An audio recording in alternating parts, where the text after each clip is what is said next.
this time we'll take it slow.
5 more minutes.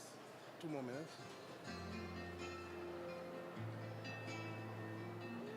Want to dedicate this to the.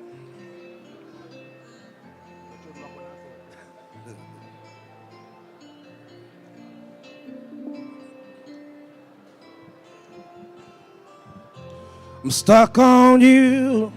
I got this feeling down deep in my soul that I just can't lose. Yes, I'm on my way. I needed a friend, and the way I feel now, I guess I'll be with you till the end. Yes, I'm on my way.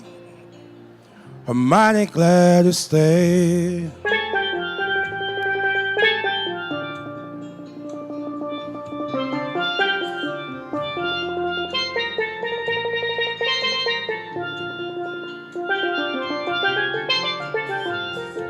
I'm stuck on you. I've been a fool too long. I guess it's time for me to come home. Yes, I'm on my way. So glad to see that a woman like you can wait around for a man like me. Yes, I'm on my way. I'm mighty glad to stay.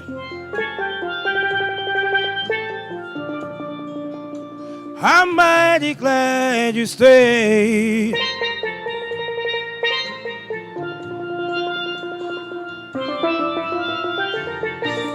Oh, I'm leaving on that midnight train tomorrow,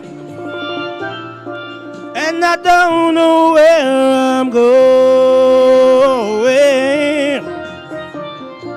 I packed up my troubles and I've thrown them all away.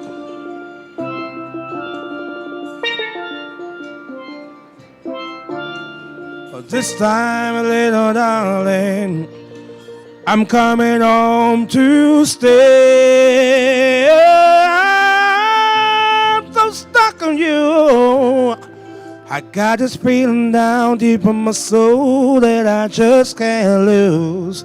Yes, I'm on my way. I needed a friend, and the way I feel now, I guess I'll be with you till the end. Yes, I'm on my way. I'm mighty glad you stayed.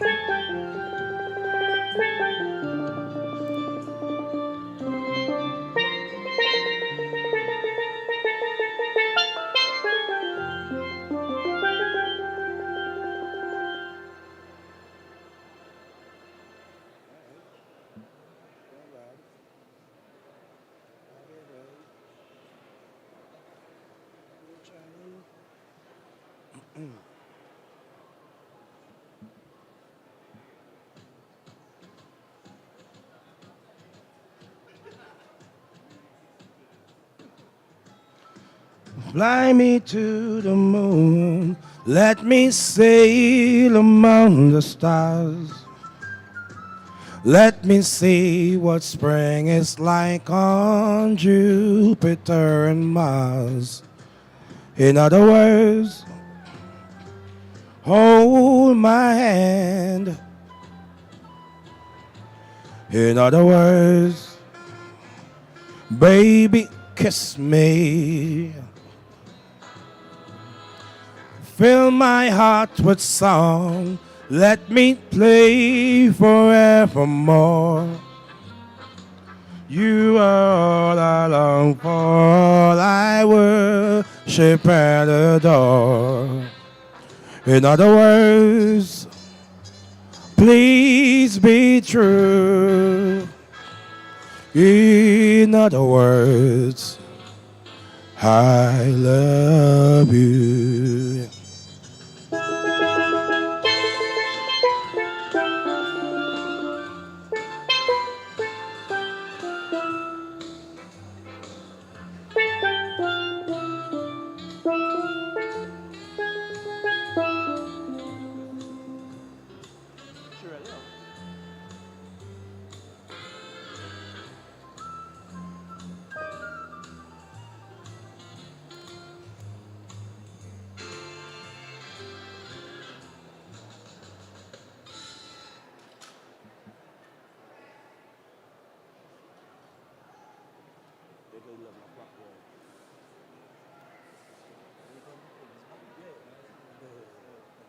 Doing good, yeah.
I'm plugging the phone, eh?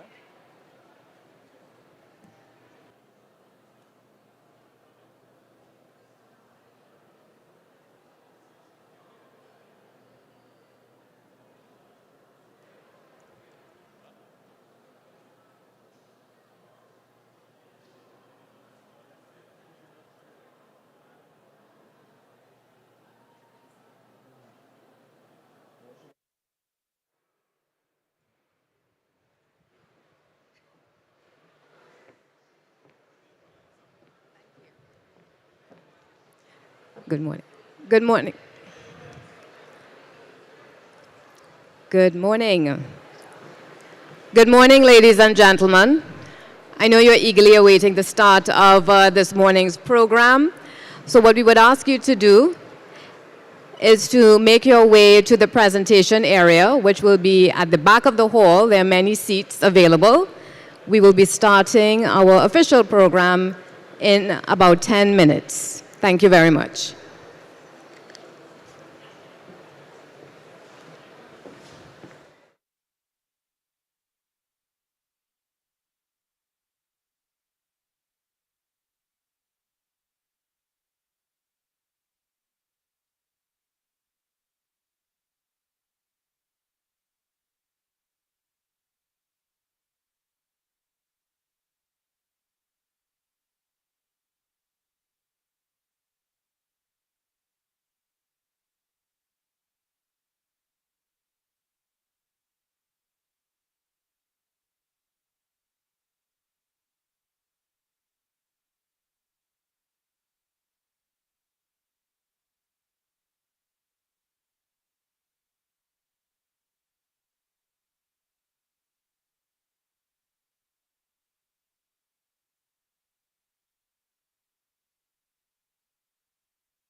I do.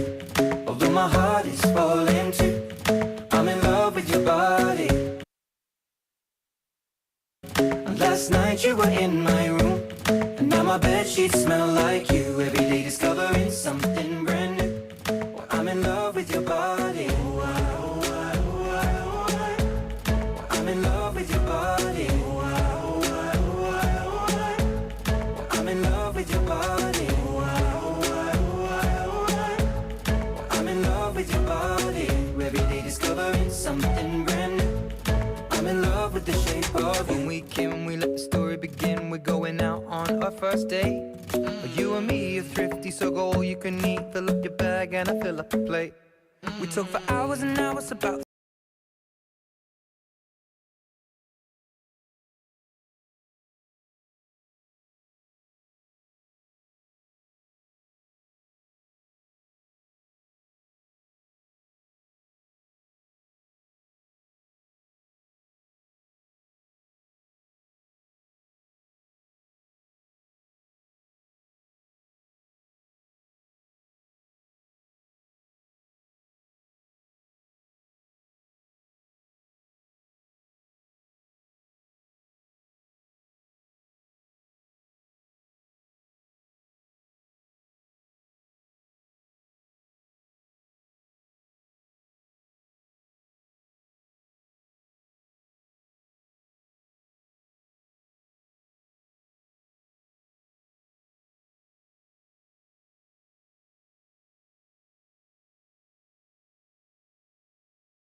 development of agri-food enterprises and stimulating agri-food trade across the community.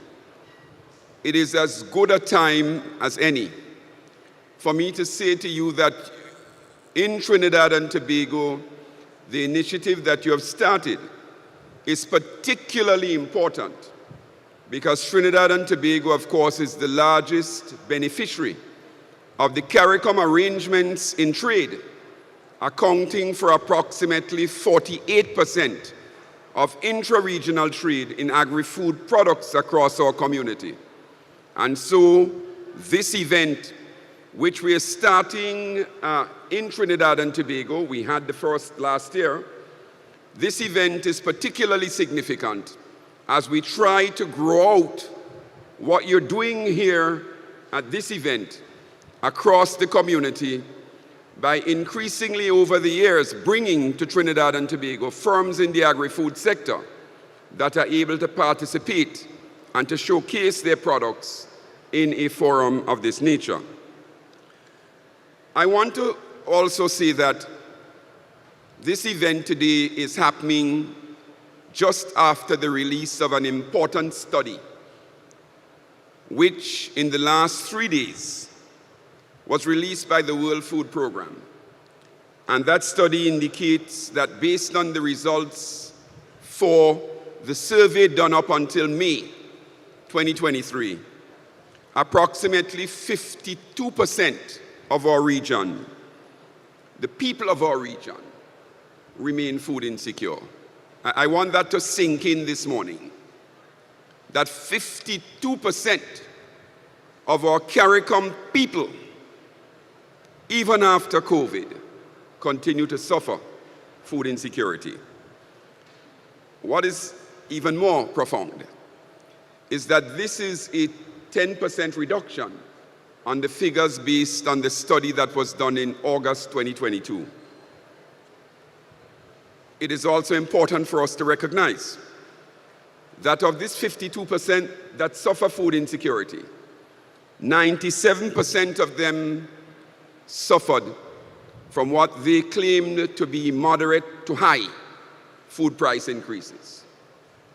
This is why events of this nature matter, to the extent that we could leverage the solutions within our region to address the issue of high food prices and reduced choice by unleashing the immense potential that exists in the agri-food community and the business sector in this country. I want to say that we must leave here recognizing that there is an urgent priority that we all increase our investments, increase our ideas, and unleash innovative approaches to addressing this food crisis.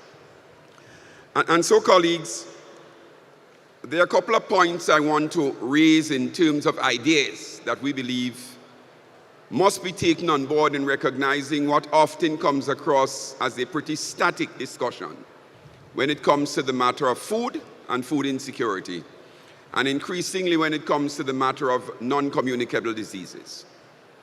The first thing is that we need to recognize that there is the value of time that has to be considered when we're talking about increasing the food output of CARICOM in a way that fits into the consumption baskets of households.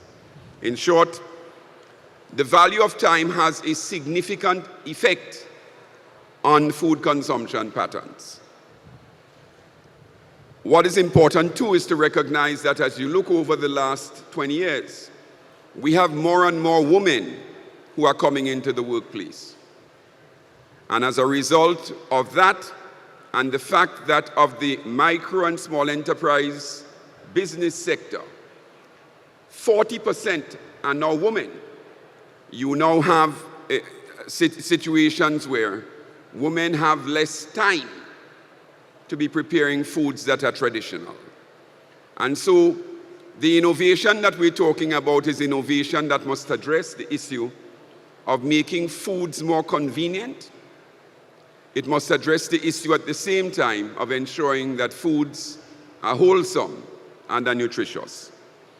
And this is particularly important because we have a particular static and partial discussion taking place, which talks about increasing the consumption of traditional foods in CARICOM.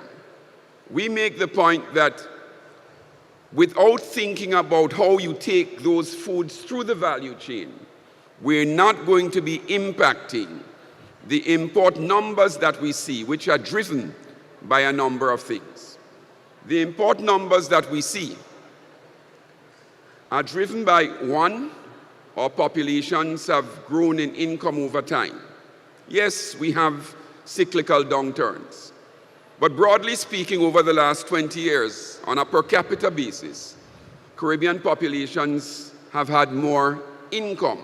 I didn't say disposable income, more income. And combined with the demand for convenience, you now have them turning to foods that are more convenient for them to prepare, in a context where the value of their time has become more significant. The other thing is the change in relative prices. We're not going to be able to make an impact on this food crisis without recognizing that we also need to address the cost of our food relative to the cost of imported food. And that's not going to happen without innovation. It's not going to happen without technology. It's not going to happen without the right, what we call, enabling environment, where, for instance, our agribusiness community and the sectors that benefit from the space that public policy creates, that they're able to benefit in the same way as the products coming from the countries produced by producers who compete with us.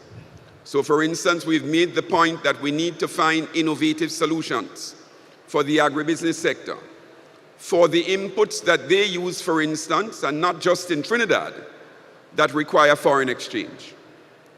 We can cripple very good, innovative startups if we starve them of getting the requisite foreign exchange to access the technology, to access the raw materials in a timely manner. And I think these are some of the important things that we want to talk about, and we want to work with the Supermarkets Association on when we speak about this enabling environment that must be created. We must also recognize that there's a big role for marketing, there's a big role for advertising, and there's a big role for promotion. And when you look around this excellent showcase today, you can well understand why it is that we in our region need to have more of these types of events which can showcase the products that are produced. Because beyond that, they essentially remain in obscurity. What we're competing against, let us be very frank, is social media, which is broadly available. But the way in which I think it accesses the platforms, and certainly with the cost of access still high for our firms, without events of this nature where people can touch and feel and taste and come together and engage with each other, we're not going to have the same level of success as the products that we intend to displace when our heads of government talk about displacing extra-regional imports by 25% by 2025. What you're doing here today and what we are engaged in with you is certainly an initiative that matters. It is where we take the policy, prescriptions, and the mandates at a high level and ground them in concrete actions that matter. And so, colleagues, it takes me to my second issue. The issue is that what is also important for us to recognize is that the products that we have here, we've seen several other products of this nature over the years, but we've not created the market regionally for them to thrive. You see, as small states in CARICOM, we face a problem of scale. But if we put non-tariff barriers in place, and if we don't reduce the cost for trading, the cost for exporting, then what we do is that we essentially compound the problem by restricting the very good products that we produce to a component of the CARICOM market. We have done in 2018 and 2019 studies on the non-tariff barriers. We have documented them. We don't need to do any more work in documenting them. We spent 2 years in a well-funded exercise looking at every single barrier to trade in our region. What we now need to do is to remove them. Whether they're barriers that exist on products going into other countries, whether they're barriers that exist on products coming here. We have a commitment that dates back to 1968.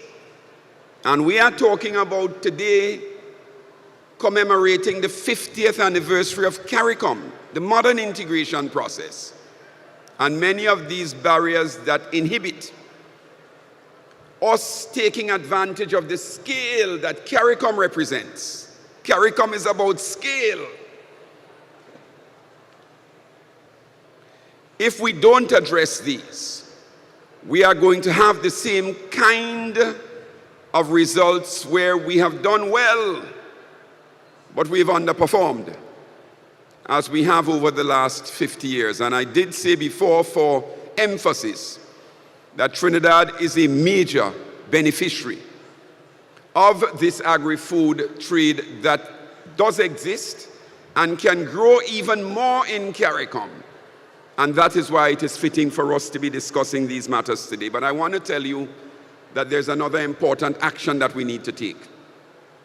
You see, we've looked at this experiment where everything that you see here, including the equipment, when we put restrictions in place by not creating the environment or by not enabling scale, we are only hurting ourselves. Because while we do that, the beneficiaries in the same extra-regional markets that we're talking about creating products to displace, they continue to trade freely in the markets where we have put restrictions and we have balkanized in such a way that we can't benefit from scale. Because you see, producing from third countries, they often have access to scale in their own countries and access to scale in the rest of the world. And so it is really important for us that we now start thinking, when we have these initiatives, about how we work with government to ensure that we can benefit from accessing these markets that these excellent products showcased today certainly deserve. I want to wrap up by making one more point, because I think our distinguished speaker, the Minister of Trade and Industry, is here. We have an unfortunate discussion in some quarters taking place on non-communicable diseases. The discussion goes, if we put a particular type of nutrition labeling in place, it is going to change consumer behavior and it is going to lead to a reduction in NCDs. I am using this platform to say that the regional private sector and the CARICOM private sector organization is equally joined with the community on reducing non-communicable diseases. How could we not be? These are our parents, these are our family members, these are our employees, these are people in our community. What we have said is that there is no point putting in place mechanisms that's going to be difficult for us to benefit from scale and scope. And if we don't have, because we are small and we import so much from the outside,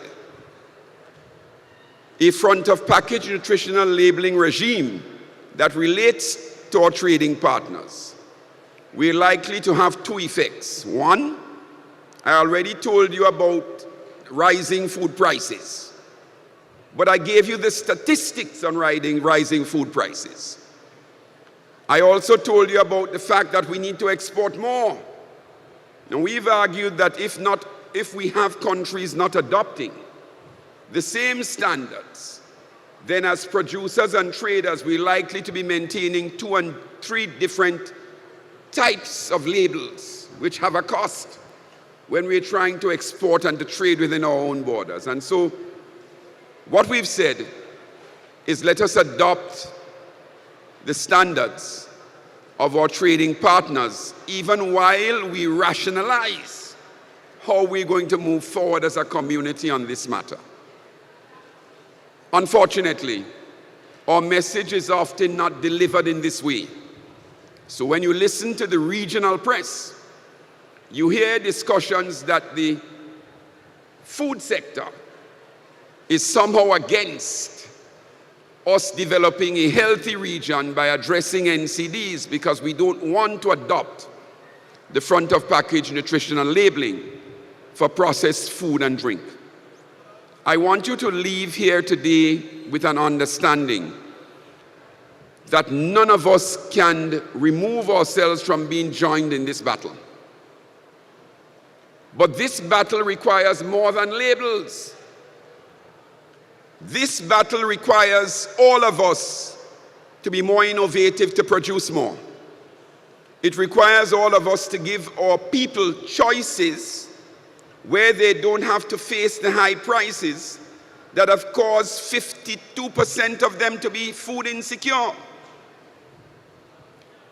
This battle requires all of us to become more informed, and that is why we support the calorie content initiative that many countries are undertaking at this time. I am speaking to this because I'm inviting you to join this calorie content initiative and to work with us in instituting these package of measures, which includes what we're doing in terms of food access and food availability and bringing down prices and innovating and reformulating the products that we produce so they're more nutritious and they also don't contribute to the levels of factors, salt and sugar and other things that help to drive NCDs. But I also want to take this occasion to say that many firms in Trinidad and Tobago are already doing this. And so all I want to do as I leave is to invite you to do more. And so what you're doing today, when you put it in the broad context of where we are in CARICOM, celebrating 50 years, when you put it in the context of addressing non-communicable diseases, when you put it in the context of addressing food insecurity, when you put it in the context of addressing economic growth and employment, when you put it in a context of unleashing the immense potential of this country for micro, small, and medium-sized enterprises that need the enabling policy from governments, when you put it in all of these contexts, what you're doing today and what you've started in Trinidad and Tobago is definitely transformational. And I just want to say as I leave that the CPSO is delighted to be part of this transformation, and we are pledging to travel this road with you and to be part of this journey, for indeed your role in Trinidad and Tobago in the community is great. Thank you for having me.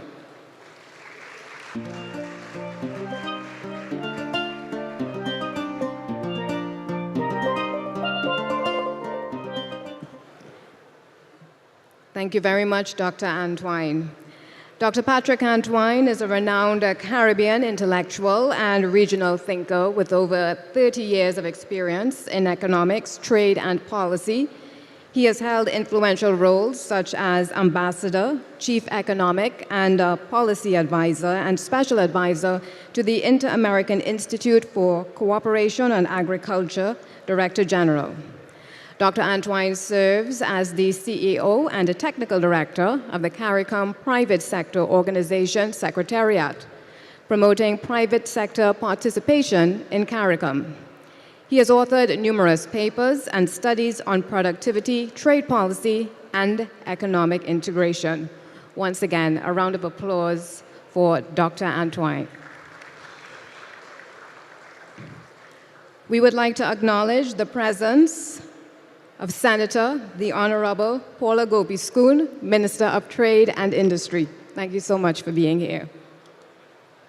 Of course, a show like this is unable to happen without sponsors, and would like to acknowledge and thank our diamond sponsor, Romag Investments Limited. With us is advisor and consultant to Romag Investments Limited, Dan Martinez.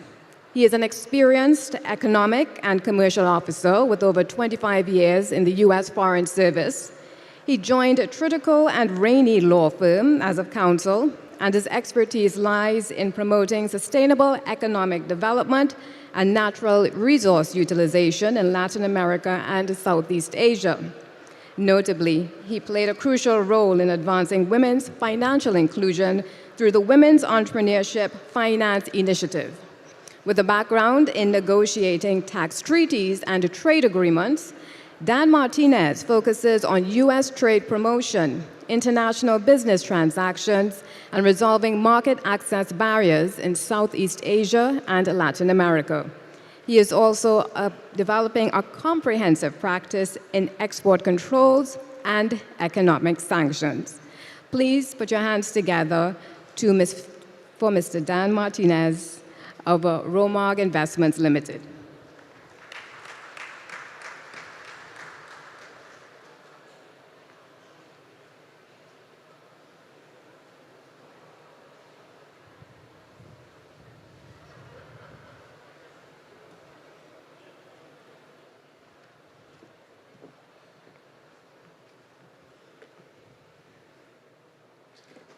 Good morning. Good morning, all. Thank you, Dr. Antoine, for your remarks. I am not as gifted a speaker as you are, sir, so I will be very brief. So,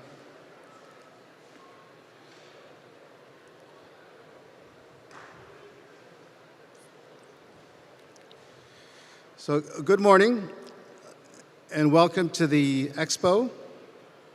My name is Dan Martinez, and I'm here on behalf of Romag Investments. And I'm here to deliver a very simple message. Romag Investments is committed to the well-being and development of Trinidad and the region. For more than a decade, the company has embarked on a broad range of commercial activities to support and empower the national economy through its different divisions. Whether it's commercial shipping, financial services, or information technology, Romag Investments is working to empower the citizens of Trinidad and to promote inter-regional trade and its other relationships in the Caribbean. I won't dwell on these areas because other members of the Romag family will go into these areas in more detail. But what is clear is that Romag's commitment is broad and deep. For over 25 years, I spent a lifetime working as a U.S. diplomat and U.S. companies to strengthen the regions through trade and investment. And in the last year, I have advised Romag as an outside consultant on various matters. I'm here in Trinidad to get a firsthand look at its multiple enterprise and to explore other areas for growth. Flying in from Houston this past weekend, flying over the Caribbean, one gets a very clear view of the challenges facing the region. Cuba, Haiti, Venezuela. These are challenges that threaten the political and economic stability of the region. Earlier this week, in Cuba, Coco Fariñas, the human rights champion, launched a new hunger campaign to push for freedom of political prisoners. In Haiti, political differences and violence are threatening its very existence. And in Venezuela, the country may yet find an electoral solution to the crisis that has impacted the country and the region. These individual challenges are overwhelming, and when combined, pull the hemisphere towards further chaos. I raise these challenges because at the same time, there is much hope that Trinidad, Guyana, and Suriname in particular will provide the economic growth, the energy that will fuel the economy, not only of those countries, but the whole region. Already, the investments that have been made in energy production are having a very positive influence, and the citizens of Guyana and beyond, their increased purchasing power will provide for more healthier and prosperous populations. Just yesterday, I read that there are over 30,000 direct jobs that will be created in energy production in the coming years. The multiplier effect of these jobs will be felt throughout the region. For Romag and the Trinidad and Tobago Supermarket Association, this will mean that further investments and opportunities lie ahead, and that the market will reward those that act early to take advantage of this projected growth. So I will close by just noting that Romag will continue to invest in the agricultural sector and its network of companies to play a decisive and leadership role in years to come. Thank you. Thank you for your presence and your time.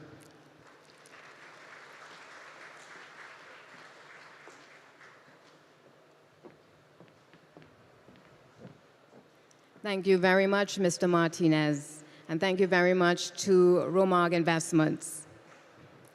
Now I would like to call to the podium the man who has put a tremendous amount of energy into this event, envisioned it, and led to its execution, Mr. Rajiv Dipti. Mr. Dipti is the president of the Supermarket Association of Trinidad and Tobago and also its youngest. He is the chairman of the Caribbean Supermarket Association and the director of Plaza Complex Stop and Shop Supermarket. He has been a visible and vocal advocate for consumer affairs, as well as an active philanthropist during his tenure, engaging in hamper drives, food drives, vaccination efforts, and charities for children.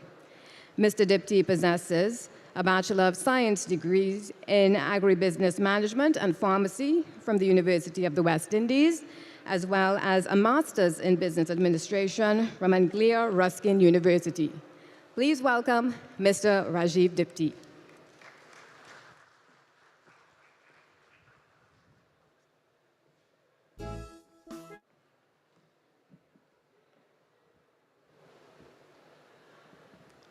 Good morning to all of you. And can I get another huge round of applause for the opening day of the Caribbean Food and Beverage Trade event? Who thought it would happen? Give yourselves another round of applause. I want to welcome, first of all, I want to recognize our very special guests here. Senator the Honorable Paula Gopiskun, the Minister of Trade and Industry. My excellent colleague from the CARICOM Private Sector Organization, CEO, Mr. Patrick Antoine Doc. It was an excellent message that you transmitted earlier, and I think it resonated very well with the ambitions of this show. Members of the Supermarket Association, the directors of the board of the Supermarket Association, those who really worked with us, Mr. Curtis Mohammed, the Executive Director of the Caribbean Supermarket Association, and other specially invited guests from the Chamber of Commerce, our partners in the Food Distributors Association, our good friends. I'm seeing many in the audience here today. And I want to go back a little bit to what this show really meant for me, because this show was something I always wanted to do, and it was something that we finally got the opportunity in the post-COVID paradigm to really explore this model of activity, particularly in a period when we recognize that there are real issues with food security. Food security has become a real challenge. I think, as Dr. Antoine pointed out, that 52% of the CARICOM population is now food insecure. You know, when you look around this hall, as it will be much later, you're going to be seeing a lot of cottage, micro, medium, small processors. And the idea has always been to, from the side of the supermarkets, when we recognize, of course, that we're a very import-dependent nation, but to increase that ability to access foods of assured quality in an increasingly food insecure environment is something that you want to work on from a CARICOM level, something from a regional level, and something from the level of the region. And that was when, as Doug pointed out last year, we signed a memorandum of understanding with the CPSO and also with the government of Trinidad and Tobago. And I have to say that it's something we've acted on. We've really built out the parcels and activities of that process. When we brought this proposition to the CPSO, when we brought it to our partners, and it's something that we're very much able to work towards that mandate of the reduction of 25% in the food import bill by 2025. That's the ambition. What can we realize through this show? This show is going to feature the exhibitors panels. It's going to have a conference. We're going to get into that conference just now, actually, when all of this has wrapped up. We're going to get into the live kitchen segment. I want to, if you guys look at it, it's really amazing. We're going to have some amazing sessions here. And all of this has really been to provide a framework specifically for food and beverage. When you look around this hall, you're going to see a very sector-specific set of actors inside of here. This is a food and beverage forum. From within the value chain, those players have been extracted. This is our opportunity to focus on, from the side of the industry, what we can offer. There are several retailers inside the room. I invite you all, please visit some of these cottage processors, see what can be done to encourage alternative forms of consumption as well as the traditional ones. And let's work towards a more food secure environment. I just want to thank, in closing, because I think my colleagues my colleague has covered it well, and I'm looking forward to what the minister has to say. I want to thank all our major sponsors for making this show possible. I also want to especially give thanks to the Romag Investments Group. They've been one of our key sponsors. Without them, this show would not have been possible, and without their involvement, they are very much a Caribbean institution. They're a Caribbean group. They're a network of movers and shakers, and I want to say that we have several similar groups inside of here today, and we are working with all of you. So thank you, welcome to the show, and I look forward to the next 4 days. Thank you.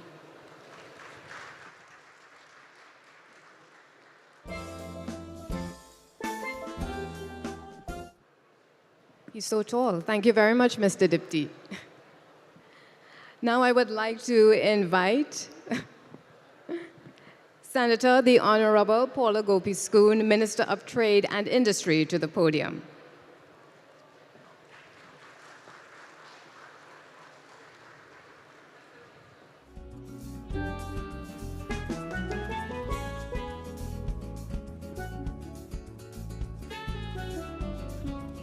Thank you very much. And a very good morning to all of you. Let me recognize Mr. Rajiv Dipti, the Chairman of the Caribbean Supermarket Association and President of the Supermarket Association of Trinidad and Tobago. My good colleague from Grenada, Dr. Patrick Antwine, Head of the Caribbean Private Sector Organization Secretariat, and a strong advocate for regional integration in every which way.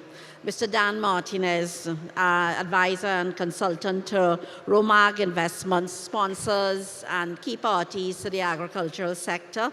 I'm also seeing President of the Chamber of Trinidad and Tobago here with us this morning, and other directors from the Supermarket Association, very distinguished guests, members of the media.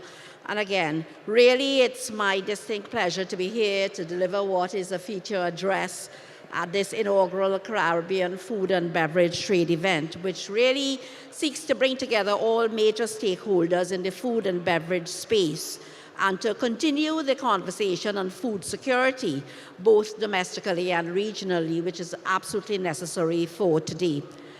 Again, let me begin by commending this initiative of the Caribbean Supermarket Association and the CARICOM Private Sector Organization, because mainly directly actions an MOU, which was signed between them, the CPSO and the CSA, at the very successful Agri-Investment Forum and Expo, which was held only in August of last year.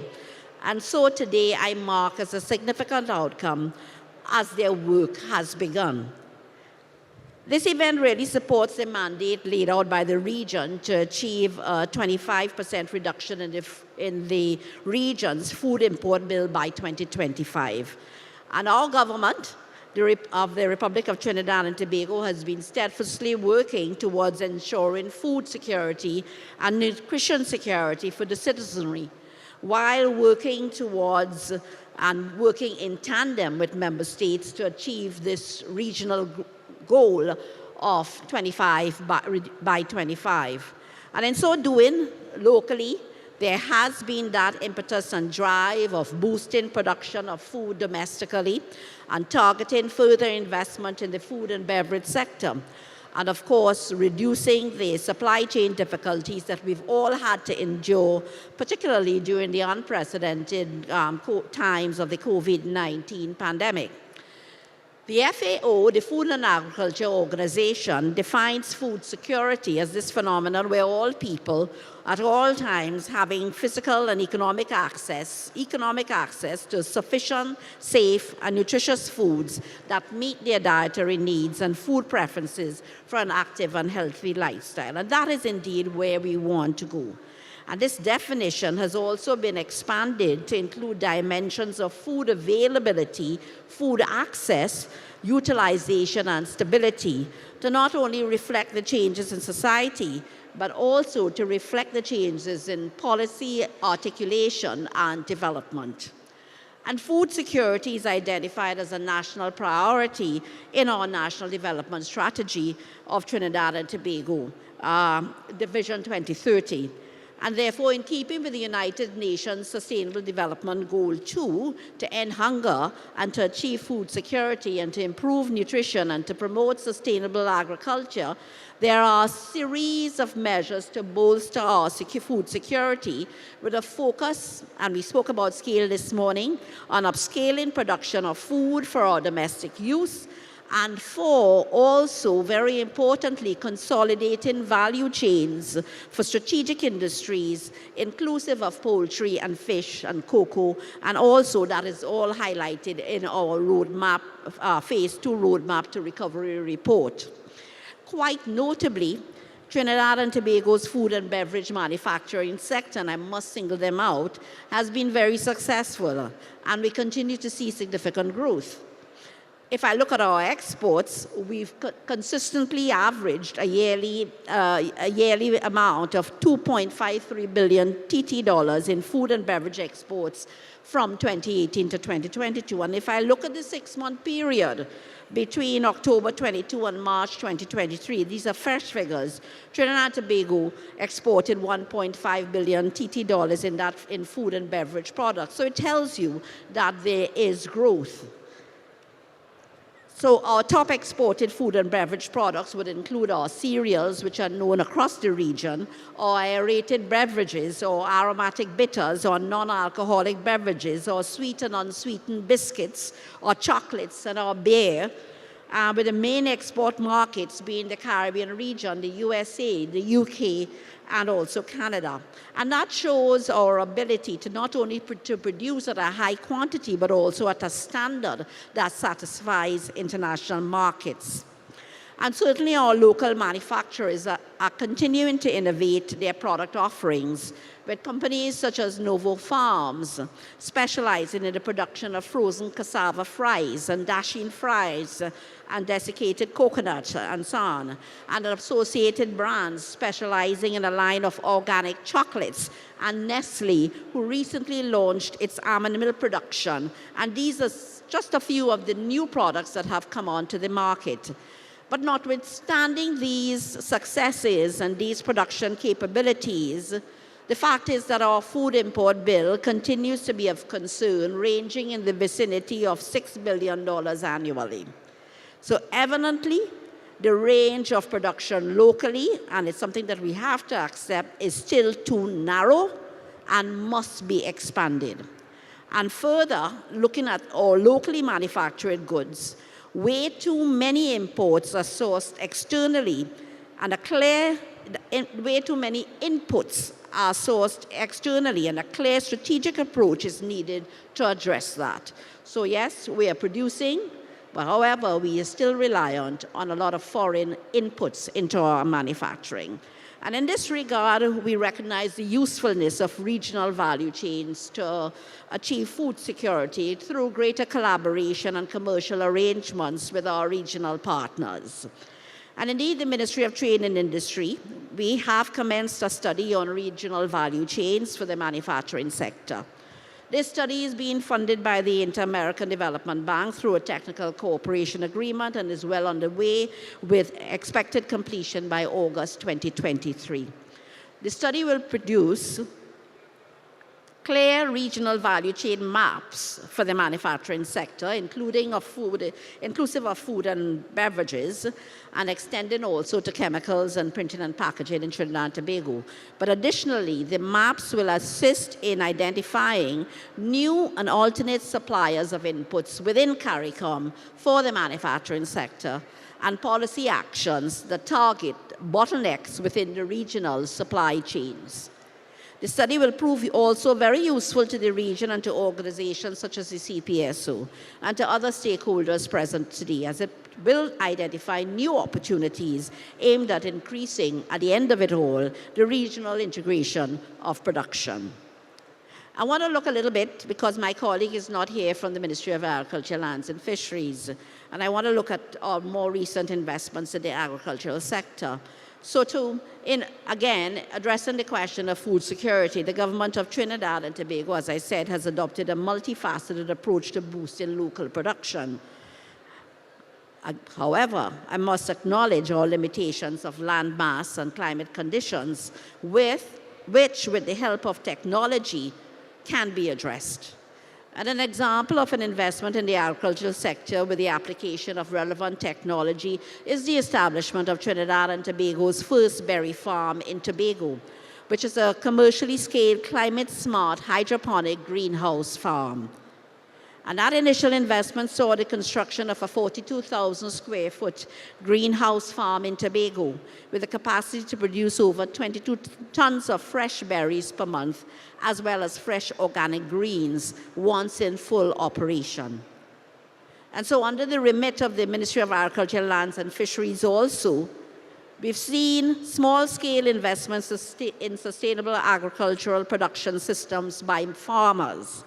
And some of these systems include the use of integrated farming production systems where farmers simultaneously engage in the production of both livestock and vegetables in the same geographic location, and the utilization also of aquaponics to hydroponically grow plants, the practice of crop rotation and the use of renewable energy, solar power for irrigation and cocoa production and so on.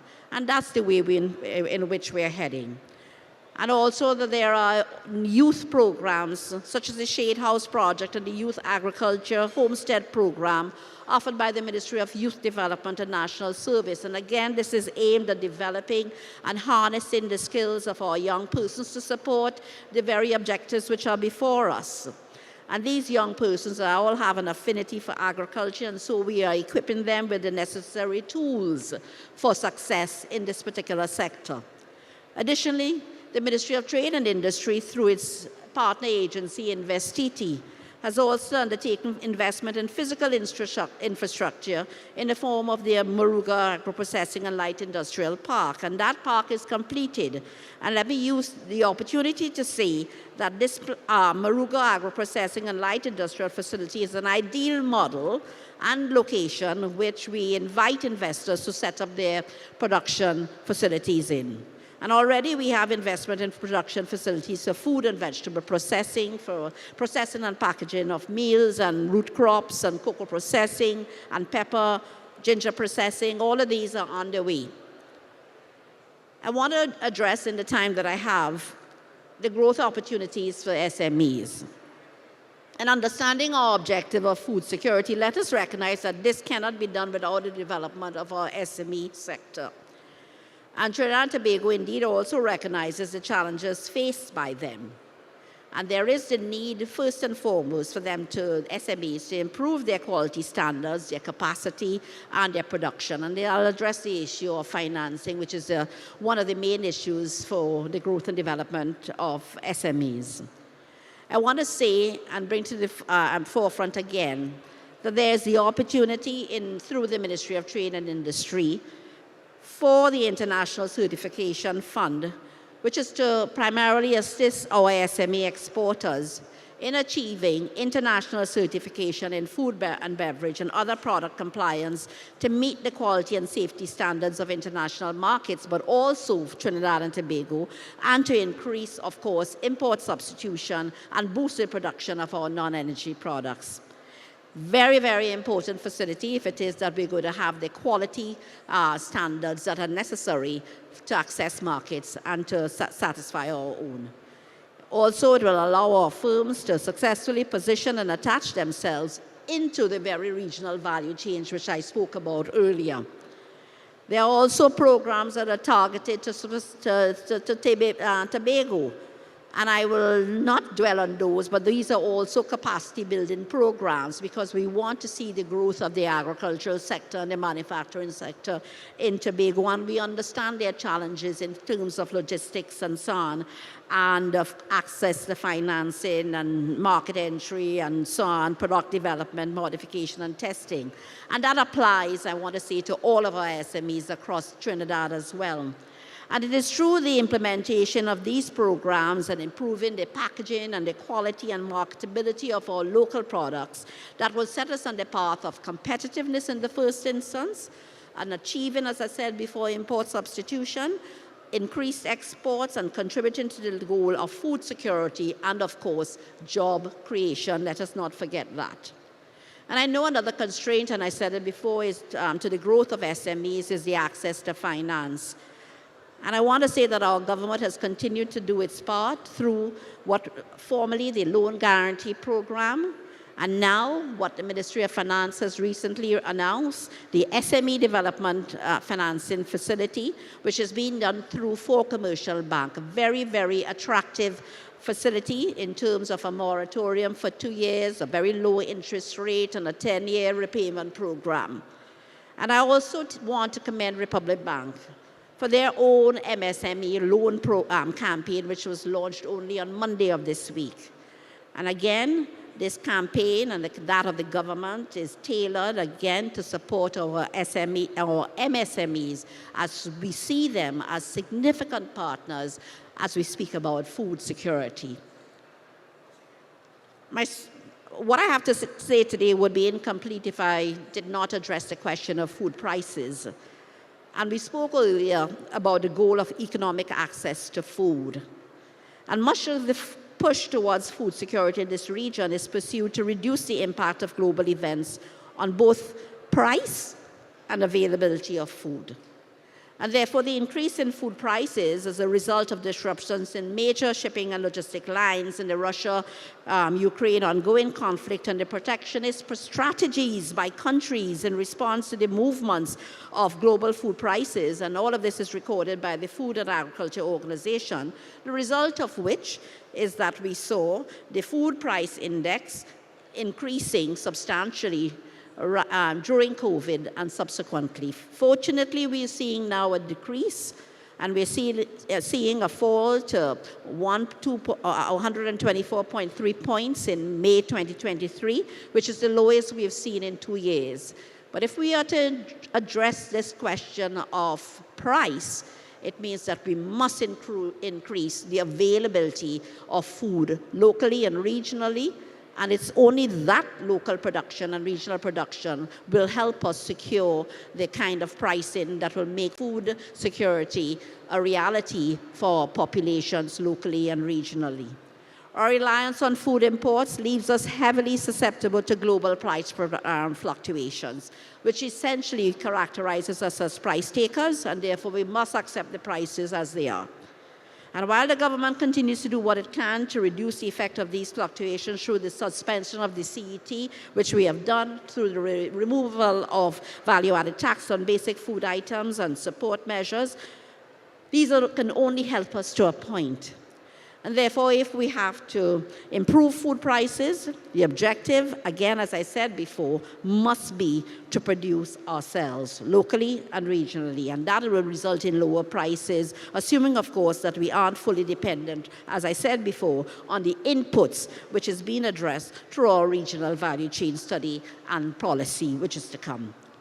There will always be limitations to what we can produce, and again, as I said, on account of our small geographic mass, our climatic conditions, and the heavy investment that is required in particular areas.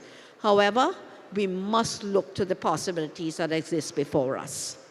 Let me also use the opportunity to commend our existing manufacturers that are currently engaged in adapting their manufacturing portfolio by expanding their product lines through the reinvestment in plant and equipment and facilities. And I want to make special mention of those of our importers and retailers who are diversifying their portfolios and investing in manufacturing. And I want to ask many of you here today, the members of the Supermarket Association, and many of you who are distributors and importers, to see the reality and the value in producing yourselves. And we're looking towards you to diversify and to mix your investments within Trinidad and Tobago. That's what we want to see more of. And the truth is, with respect to our efforts towards achieving regional food security, we just can't do it alone as a government, and we really do need you, the private sector, to think strategically. It has to be a collaborative effort driven by you and supported by the government. As I conclude, let me say that globally the food and beverage sector is becoming more health-centric driven by a change in consumer food preferences and eating behaviors, particularly post-pandemic. And according to Ernst & Young, this shift requires a reimagination of our manufacturing systems from a commodity-driven supply chain focused on scale to a personalized and value-added food and agriculture ecosystem. And to remain competitive in this dynamic sector, our food and beverage producers, our agro-processors must embrace innovation, technology, sustainability as core principles when making their business decisions. Additionally, to our specialty stores and shops and brands, or restaurants, or distributors, or importers, or exporters present here today, it really is important that you, the key stakeholders, enter into this regional conversation and invest in adaptable, cutting-edge, and innovative technologies, and pool your resources to be able to really drive the agenda forward. And it is in this light that I wish to assure you that the government is here to support you. The Ministry of Trade and Industry, or other partner ministries and agencies will continue to implement initiatives aimed at supporting the food and beverage sector, and to those who play an important role in its ecosystem, and to realize, inevitably, to the goal of a more sustainable, a more health-conscious, and a vibrant food and beverage sector. Thank you very much.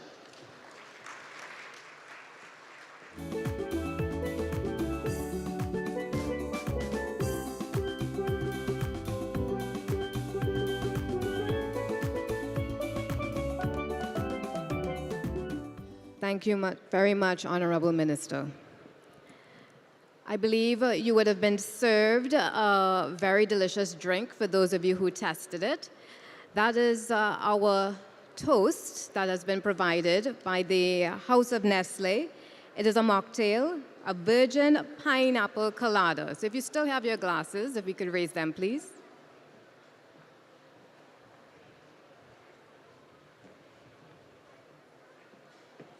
Who still has a glass?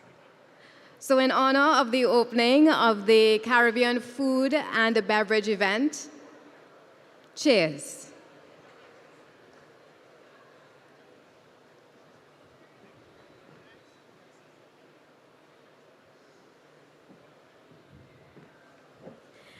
And now I would like to invite to the stage for our vote of thanks, Mr. Curtis Mohammed. He is the Executive Director of the Caribbean Supermarket Association. He is an energy and manufacturing sector business professional specializing in low-carbon mobility and renewables. And Mr. Mohammed has over 30 years of experience in both sectors in Trinidad and Tobago, and with significant international exposure. Mr. Mohammed has considerable experience in the oil and gas industries, alternate fuels transportation, renewables, beverage and fuel alcohol industries. His diverse background and extensive involvement in these sectors gives him a comprehensive understanding of the industry landscape. Let us welcome Mr. Curtis Mohammed.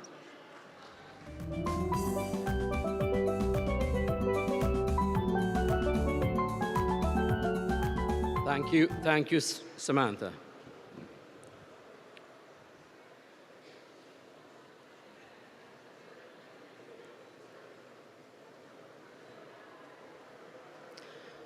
Ladies and gentlemen, what an incredible journey we have just embarked upon.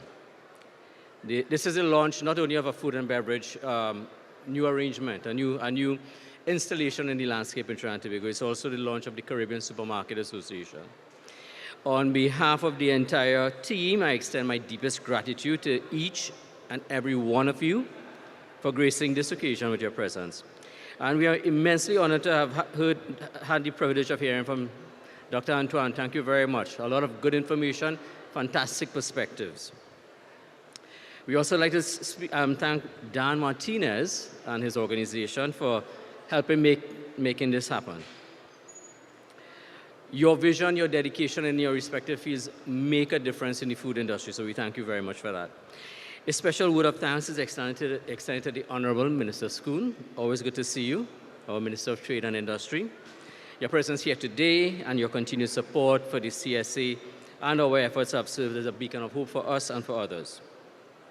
We would also like to express, even though it has not yet happened, our thanks to the panelists that will be part of the conference over the next 3 days, today, tomorrow, Friday, for their time, taking the time, the effort, and letting us hear their views about food security, right? So promoting food security in the Caribbean is key, is truly commendable. I'd also like to give a special thanks to Samantha Best for organizing and being part of our team here. She would have just joined us in respect of our efforts as well. So thank you as well to Crave for all the food and all the food vendors who have tantalized us here with the taste, and they'll be continuing to do that for the rest of this week. I'd also like to thank the CSA team. Special thank again to Rajiv, to Fernand Bassad. Your effort, your contribution, your dedication makes a difference in all that we do. And as we conclude this opening ceremony, let us carry forward the spirit of collaboration with our Caribbean colleagues, innovation, we hope that will be ignited here today and over the next few days. Together, we'll seize the opportunities that lie ahead, address the challenges that we face.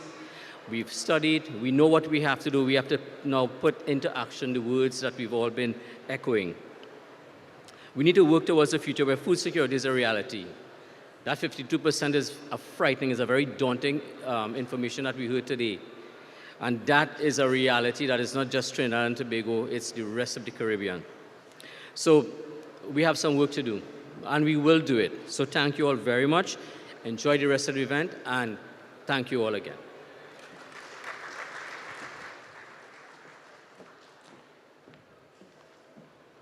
Thank you very much, Mr. Mohammed.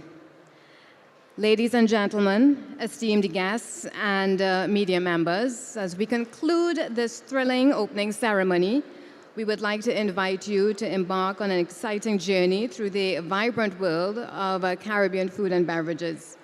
We are honored to have with us today all our esteemed guests who have graced us with their presence. So to further enrich this extraordinary experience, we cordially invite Senator the Honorable Paula Gopi-Scoon, Minister of Trade and Industry, to participate in a delightful walkabout among our Caribbean food and beverage exhibitors. Mr. Singh, I was asked that if we could have all our speakers to get a photo op before they make their walk. If all our speakers who participated in the opening ceremony could join us on stage for an official photo op, please. Mr. Dipty.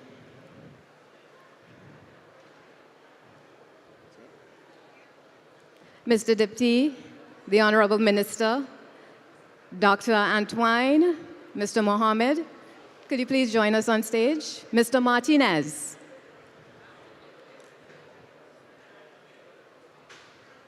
We are about to immerse ourselves in the rich flavors and tantalizing aromas and exceptional craftsmanship of the Caribbean.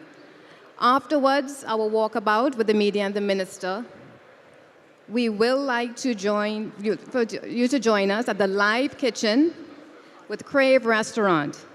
There will be an exceptional culinary presentation that awaits.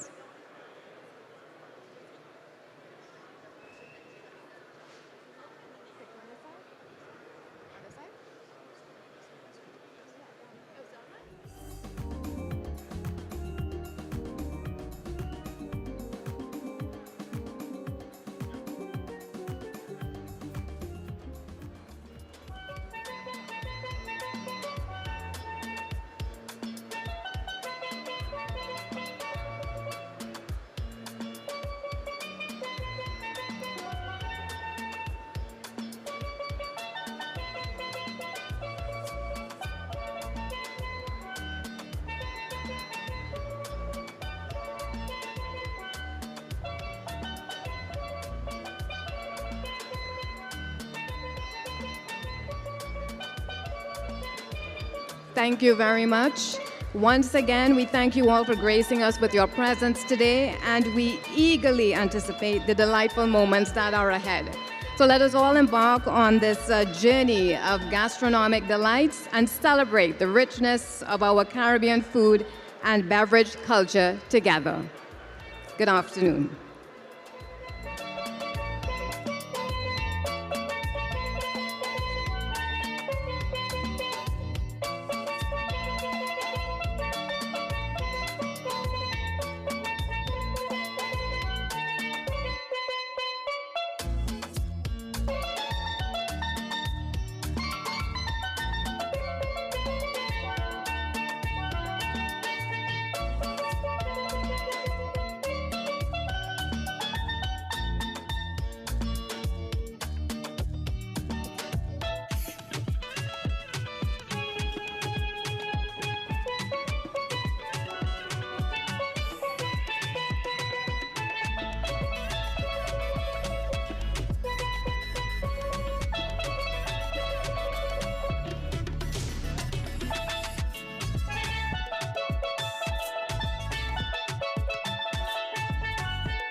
Pleased to have him as an esteemed guest on today's panel.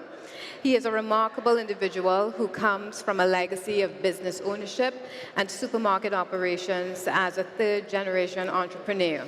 He holds a Bachelor of Science degree in Agribusiness Management and a bachelor's degree in pharmacy from the prestigious University of the West Indies. He has also expanded his knowledge and expertise by obtaining a Master of Business Administration from Angela Ruskin University. And since 2018, Mr. Dipty has been serving as the president of the Supermarket Association of Trinidad and Tobago. And he has demonstrated exceptional dedication and selflessness in his role, contributing significantly to the industry and society. Welcome, Mr. Dipty, to our panel discussion. Also joining us is Mr. Vernon Diochand Prasad, Director of Finance, Legal, and Assets Management. Again, another distinguished panelist. Honored to have him here. And he is the Director, as I said, of Finance, Legal, and Assets Management at the Prasad's D Food King Group of Companies, a chartered certified accountant and an esteemed professional in the field. Additionally, our guest has served as the intermediate past president of the Supermarkets Association of Trinidad and Tobago, demonstrating exceptional leadership and a dedication. And beyond his professional accomplishments, he is also a co-founder of the Caribbean Supermarkets Association and a past founding member of the Trinidad Emergency Network team, showcasing their commitment to community and collaboration. And in addition, they are known for their philanthropic endeavors, making a positive impact quietly and humbly. So again, we are pleased to have Mr. Prasad with us. And last but not least is Mr. Vassal Stewart.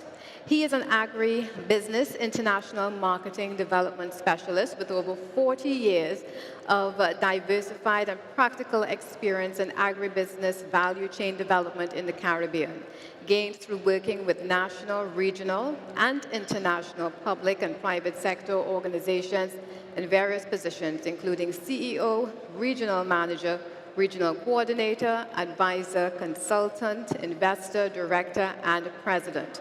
And he has made many presentations to CARICOM agricultural ministers and high officials at various regional and international agribusiness fora.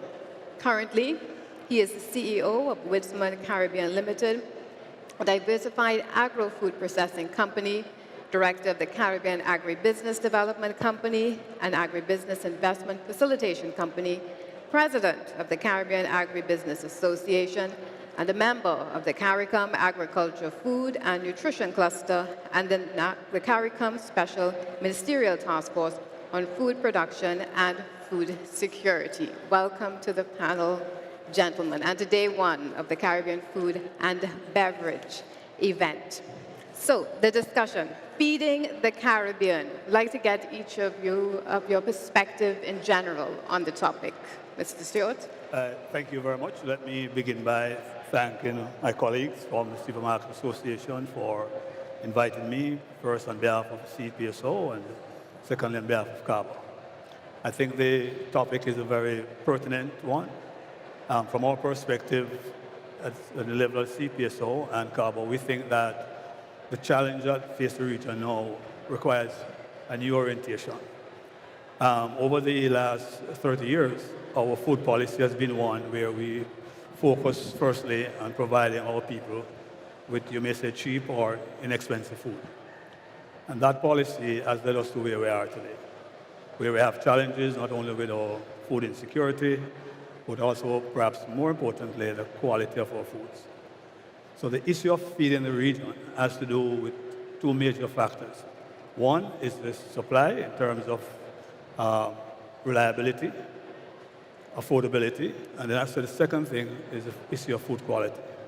And we see that reflected in the fact that the Caribbean is now among the highest in terms of incidence of NCDs.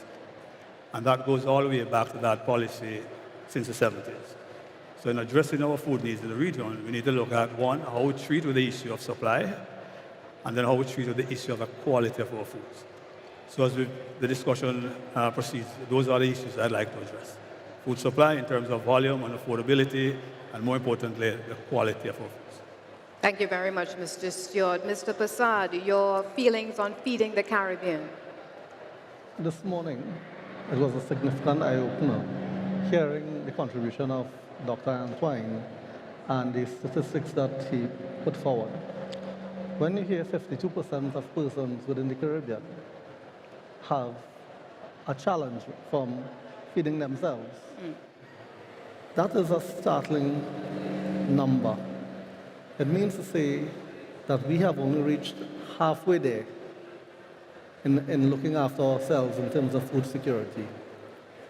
When the pandemic came, we in the supermarkets were wondering whether the time will come when we will not have products to sell to put on our shelves. Feeding the Caribbean is imperative and is important because there's a social impact.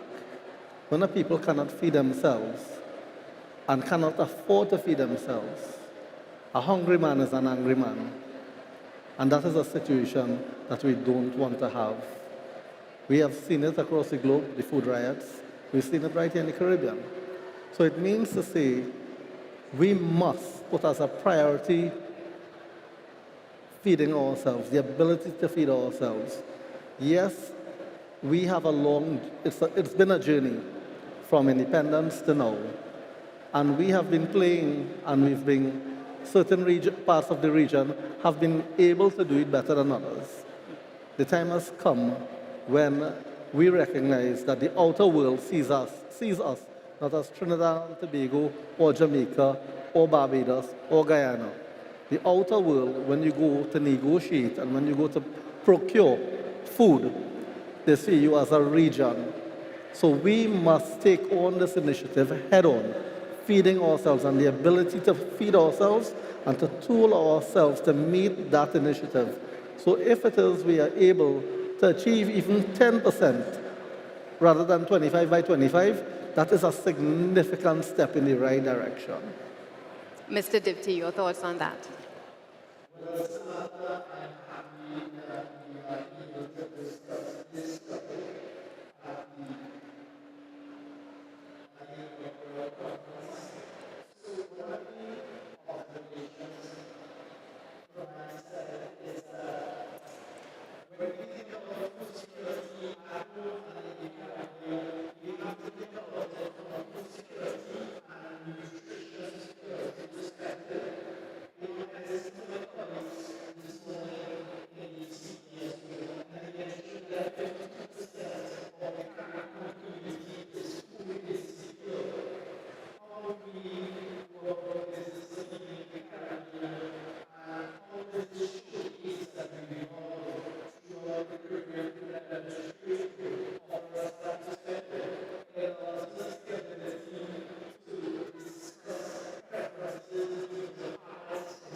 Mr. Stewart, well, what I'm hearing overall is that we need a unified front when it comes to feeding the Caribbean. So, Mr. Stewart, what do you think are the major reasons for the current state of food insecurity in the region? Well, Samantha, I want to go back to the initial point I made, which is the issue of our food policy. Everything else is derived from that. As I said, the intent at the outset, whether it was deliberate or it was inadvertent, but our governments seem to have taken the policy position that cheap food or inexpensive food, affordable food if you like, was their number one priority. And the way to achieve that was through imports. So over the years, there have been a lack of investment in the sector to the extent that is required to create a more food secure region. So you have not had the investment in infrastructure. And by that I mean in farm roads, in drainage, in irrigation, and in this new environment, in issues relating to food, to security on the farm, because of the challenge we have with pre-dialysis, for example. So because the food policy focused on imports, there was no need, or the level of food insecurity from a supply side was no longer there. So they figure, well, as long as they have foreign exchange, we can import. We now have to move away from that because that policy has led not only to the risk of food supply, as we've seen during COVID, but more importantly, the impact it's had on our health, because we've generally imported cheap food, which means food that is highly processed, high level of sugar, salt, fats, preservatives. And so now we're paying the price for that policy. To change that, there's a need for significant investment in the sector. And unless that is done, the objective of achieving what is a fairly modest objective, reducing our food imports by 25% over the next 5 years, cannot be achieved unless investment takes place. And from our assessment, from the Caribbean Agribusiness Association, I suspect from the CPSO as well, you're looking at an investment of at least another 8 to 10 billion US dollars if you're going to change the situation. Unless that is done, then we're not going to see the change that we're looking forward to. That policy has also led to a situation where our consumers have become accustomed to eating in a particular way. To change that, for them to eat healthier, not only food will have to be more affordable, but they have to be changing in their eating habits. That's going to again call for investment in promotion and in developing new menu items, especially if we're going to the fast food sector, as the minister is now suggesting that there's a need for that. You need new product development, you need investment in promotion. So bottom line, unless the investment takes place, the change in our food security position will not occur. Right. Thank you so much. So in terms of feeding the Caribbean, Mr. Passad, unification being the objective of the Caribbean, how do you think this is achievable with the challenges that Mr. Stewart has pointed out? It is easier now than before. And the reason why I said that the pandemic was able to teach all of us one thing. We don't have to be physically there to talk. We can talk. And we have to start with the conversations. Today, what we have done here is a tangible side of that conversation being displayed. It means to say that last year, within 1 year, we had a MOU being signed. And within less than 12 months, we were able to deliver this event, this expo, which showcases what is on offer within the Caribbean. Rajiv was telling me earlier when we were having another conversation on the side, we were saying, when next year, we have to fill this hall even bigger, and we might have to get a bigger hall. Because next year, when the whole of the Caribbean really tastes what is on display today, it is going to be phenomenal. We would not have space. And that is why the investment was made. Because persons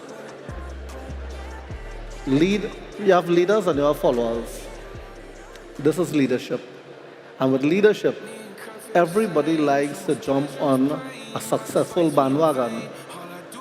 So this train has started the journey. And with that, we will be able to now get all the players on the train, and we will be able to have the conversations, to create the strategies, and to be able to, most importantly, to implement. Because you could have all the talk and no action. Nothing will materialize. But now it is easier because the conversations, we can have a conversation with our counterparts in Jamaica, Guyana, Barbados, and we don't even have to leave Trinidad. The idea is that it must not be a Trini-centric conversation, or it must not be only for Jamaica.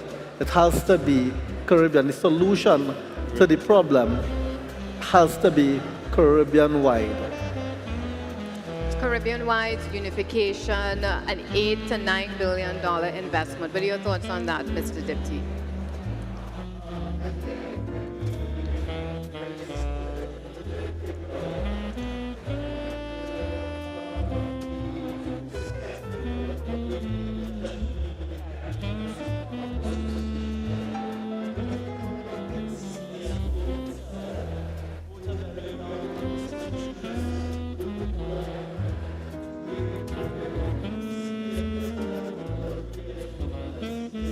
Yeah.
Mr. Stewart, I see like you want to weigh in on what Mr. Dipty has said. Well, I think perhaps more to the critical side of the equation is the supply side. And I think part of that is the point that Rajiv is making. If you look at what's happening now, you see that governments have recognized the extent of the challenge. They have made a commitment to reduce our food imports. And there's a number of things that have to flow from that. As I said, the number one thing in my mind is going to be some policy changes that recognize that we have to make food supply from the region, not only in terms of availability but quality, a priority. And then you have to bring the private sector on board. The government has done that. So they've made the political decision to reduce the food imports. They have recognized it can't be done without the private sector being a partner. So they've brought the private sector on board through the CPSO. In our case, through the Caribbean Agribusiness Association. So now you have what is a critical first step, the partnership public-private sector. The public sector, however, has to take lead in certain areas in the investment in infrastructure. The Supermarket Association is driving the demand side, creating the opportunities for the SMEs, for the large players in the sector as well. So once you have the supply side being structured in a way that allows the production to take place, and from our perspective, there needs to be a tremendous change in the way the agricultural sector is organized. I think that is recognized by the government. I've heard, in fact, our own Prime Minister here making the argument on more than one occasion that there's a need for a new agribusiness development model. We at CABA see the need for that. We have been partnering with the public sector in developing new strategies to ensure that the supply side can respond to this new policy decision. We have the partners in the distribution trade, particularly at the retail end, where they're creating opportunities for the producers. So I think the thing is coming together in terms of the partnership that is required, but we still see a significant gap in the public sector investment, and that is where we have to become a little bit more convincing, at least us in the private sector, in saying to our partners in the public sector, the investment has to take place to create that enabling environment.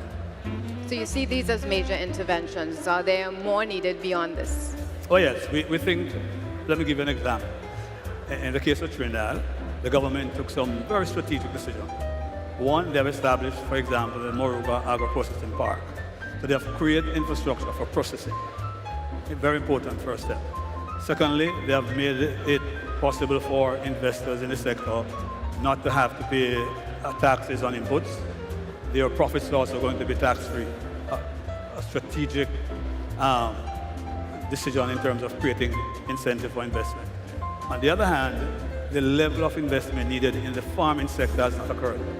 So you'll find, and I'm speaking now from someone who's involved in the sector, that you have the investment in processing, but you don't have the raw material available. So that next step has to be taken. The investment has to take place. You need to restructure the production sector, bring young people into the sector, train them, provide them with access to land where you have roads and water and irrigation, put in infrastructure, the same way the government has done when they're promoting investment in manufacturing. The government goes in, they establish industrial parks, industrial estates, they put in roads, light, water, electricity, everything is there. So all the manufacturer has to do is come in and manufacture. You need a similar strategy in the farming sector if you're going to get to the point where we begin to see significant reduction in imports. Thank you, Mr. Stewart. Now, Mr. Bassard, you had mentioned, and I would like you to explain this maybe in more detail to the layman, the law of comparative advantage, and if this is going to give the larger islands an advantage over the smaller ones when it comes to feeding the Caribbean. Whatever we do, moving forward, it has to be a win-win situation. Because a lot of the times the smaller territories will always feel, because they are small in size, that they cannot produce at the best price. And on all supermarket shelves, in all supermarkets, we have to compete. We compete on price. But there are also niche market products, where, and today you would have seen some of the niche market products in the trade show, whereby those products can be created that they will have a marketplace within the Caribbean space as well as within the Caribbean diaspora space, because that's another big market. So in terms of the larger territories that has the land masses and so on, which is already happening, like in Guyana. Guyana feeds the Caribbean in rice. So they have a comparative advantage in terms of land space.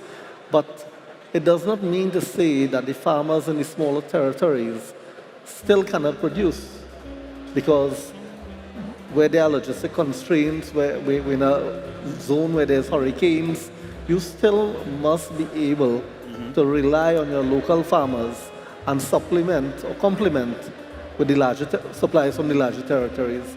And that is where we can now benefit by looking at what can I do?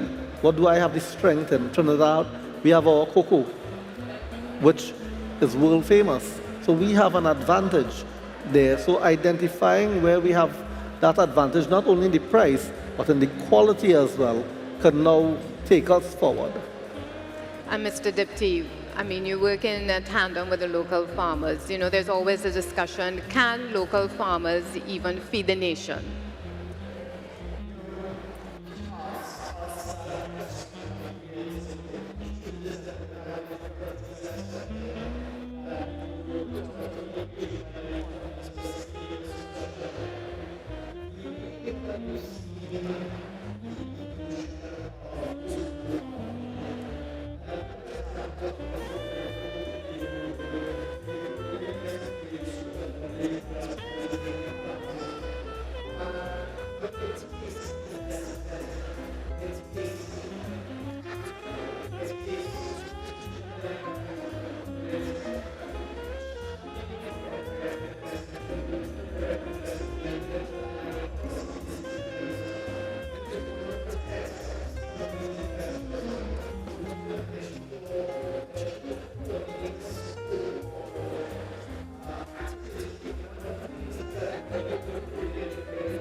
I want to just weigh in on the question as to you were asking to what extent can the country feed itself.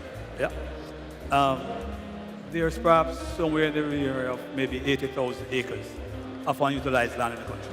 A lot of land came out of sugar from Carolina. The land is still there. The challenge is that the infrastructure to support farming is just not there. Right? So it's not that we don't have tremendous capacity to increase our domestic food supply. But and again, I come back to the fundamental issue. You have to make the investment. And if that is done, our farmers, even those who are, you may see us from the old school, along with those that are now coming into the farming sector with new technologies, who are more, I'd say, more inclined to accept the new technologies, which give us greater yields, greater levels of quality. If those are brought on stream, and I'm saying the private sector is willing to do that, we need to bring the banks, for example, on stream, right? We know, for example, recently the Republic Bank indicated that they have in the vicinity of $400 million US, which they are prepared to make available to support this 25 by 25 policy. That, to unleash that investment, but it requires as well the public sector taking some decisions that would make the risk for the private sector investor acceptable. So there's a need to match the policy in terms of a position as to where we want to go with the investment that is required. And I'm making that point repeatedly because unless that is acknowledged and unless the investment is made, people are willing. 90% of our population would like to eat healthy, but it's costly. And for that change to take place, you have to have greater production, more importantly, greater level of productivity. You have to have the investment that Rajiv mentioned so that when food is produced, it doesn't go to waste. They have storage, they have processing, and we know they have a distribution network. So if we can bring the partners together through the private sector, with the government around the table, I think you can see tremendous change over the next 5 years. The 25 by 25 is achievable if there's an organized approach, if the strategy is there. We have to go beyond the policy statement to make the investment. And although these are not the last words I want to hear from you, Mr. Stewart, I do think this was a tip of the iceberg discussion when we were discussing feeding the Caribbean here at the food and beverage event. So, Mr. Prasad, any last words to wrap up our discussion today? The supermarkets, our local supermarkets, we have experience whereby the Caribbean products, the local products, are usually the brand champions within our supermarkets. So it means to say the palate of our customers, they have a preference, and there's the ability to provide those products on our shelves at a reasonable price, at a price that the customer is attractive to the customer. So it means to say then the Caribbean brand products. Trinidad we have over 300 supermarkets here.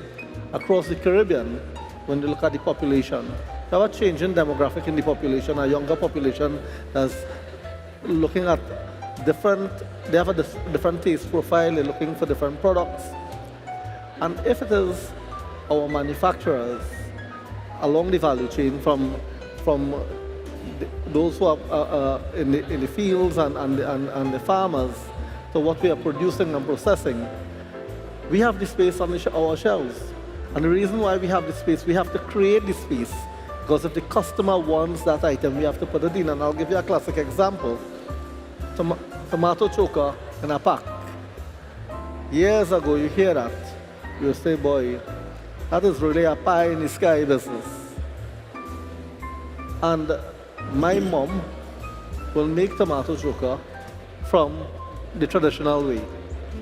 But my son, who's studying in the night, wants the tomato choker. My wife is not going to get up to make no tomato choker. He's now opening a pack, putting it together, using some cricks, and he has a whole meal, a nutritious meal at the same time. And it is fantastic to him. So it means to say that with the change in demographic, we need food innovation. We need our manufacturers now. We have to be able to take whatever there is in terms of the ingredients and package it and process it to meet the needs. I have one more example. Yesterday I was looking at manufacturing in Southeast Asia, and they're taking the pineapple peels. Our pineapple in Trinidad was featured on Sesame Street, world famous, but they are taking their pineapple peels, making a slurry by boiling it, and they're producing an organic disinfectant from pineapple peels. We are the Caribbean. We can produce pineapple. Why aren't we doing the same? So we are importing disinfectants from all over the world, and we have ingredients here that can make an organic product. So it is innovation. So I would like to see more investment in food, research, development, and innovation. Agreed. Something to move forward to. Mr. Dipty, your last words. Well, not definitely the last, but this is the tip of the iceberg with this discussion.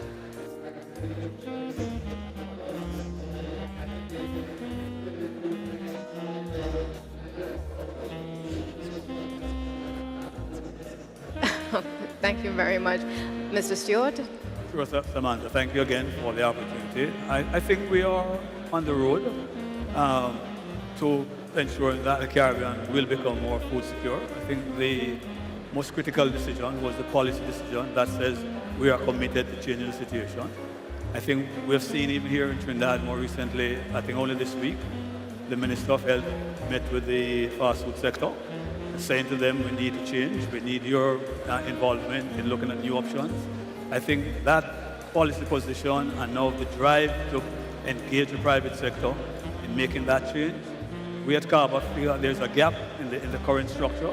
We need to also bring our consumers on board. So in the case of CABA, we are going to be launching very shortly an aggressive promotional program, inviting consumers to make a commitment, hopefully public one, to individually reduce their food consumption of imported foods by 25%. So you create the market. The supermarket is willing to do the distribution. So I think if we begin to put the ladder is there, we have to make sure all the rungs are there for us to climb up now. And I think the public and private sector working in a collaborative way will get us there. But most importantly, the policy is now changing. We see public commitment, and the private sector has always been committed. So I think we're on our way. Thank you very much. Thank you very much, gentlemen. Mr. Rajiv Jepti, President of the Supermarket Association of Trinidad and Tobago. Mr. Vernon Deochan Prasad, Director of Finance, Legal and Assets Management. And last but not least, Mr. Vassal Stewart joining us here on our panel as we discussed feeding the Caribbean. Thank you very much, gentlemen. Join us in a few minutes and we'll continue our panel discussion, this time discussing crime and the cost of food.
So we've just wrapped up the first conference, and this is an invitation now to the live kitchen. We're going to have a mixology section featured by Crave Restaurant.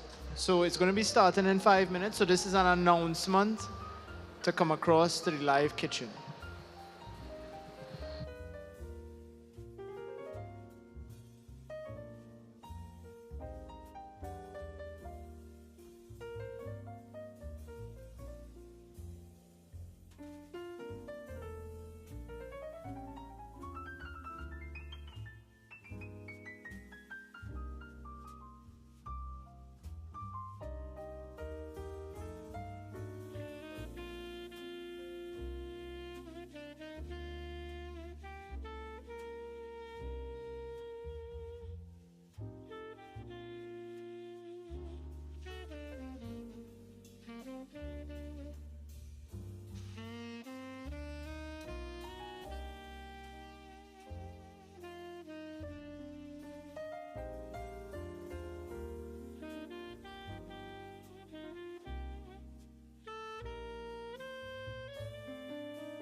Once again, ladies and gentlemen, the live kitchen will be starting in about 5 minutes. It's located on the eastern part of the hall.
He said give him a wave.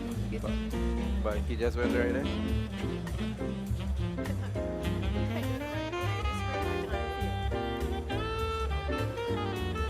Yeah.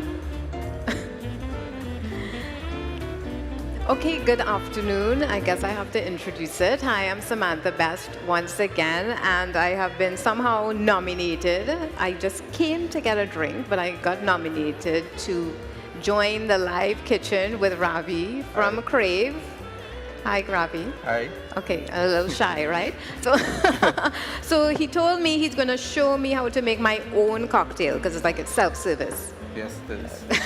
So I'll help you out. Okay, so we start with Just some put ice. What do you call this? This is called This is what? a mixing tin. A mixing tin. All right, so here Okay. you go. Is it real gold? No, it's not. It's not. Oh, unfortunate. Okay. 2 ounces of these. So this big one is 2 Straight to it, ounces. Okay, so this is 2 ounces of this. And what is Straight this that up. I'm pouring? Straight Oh, up. straight up is where? All Like right, it yep. runs Straight up. over? Oh. All right. So you throw it over. Oh, throw it in. All right. Okay. So then we use Grand Marnier. And what is this exact? What does it taste It's like? an orange flavor liquor. Orange flavored liqueur. Not right up though, halfway. Half. So then that's 1 All ounce. right, right there. Okay. All right. So we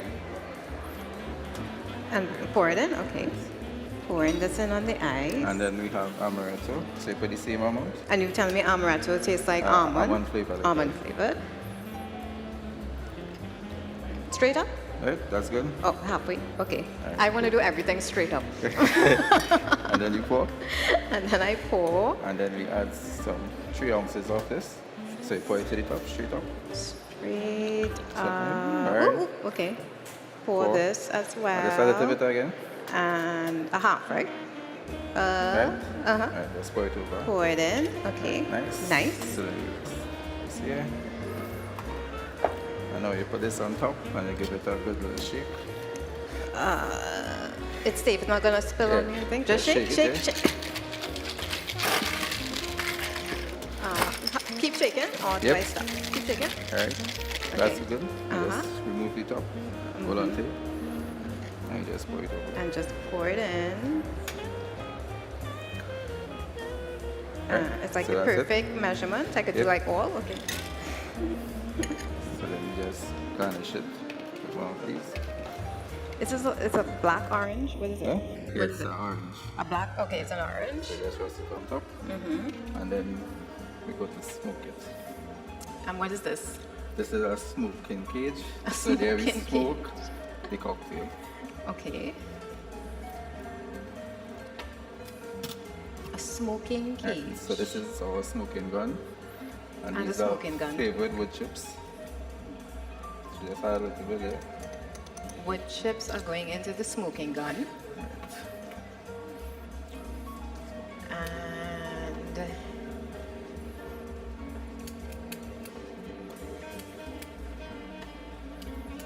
Okay, so we just turn it on.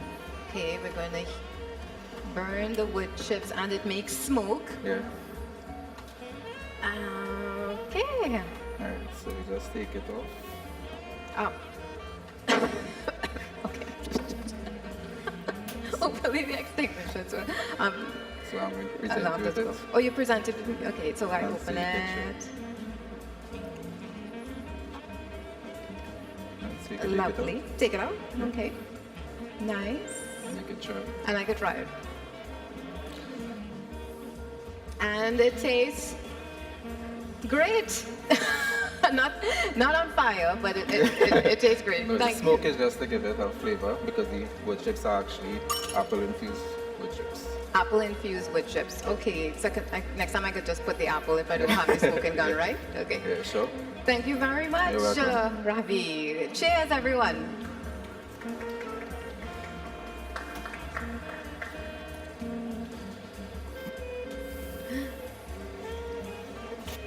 There you go.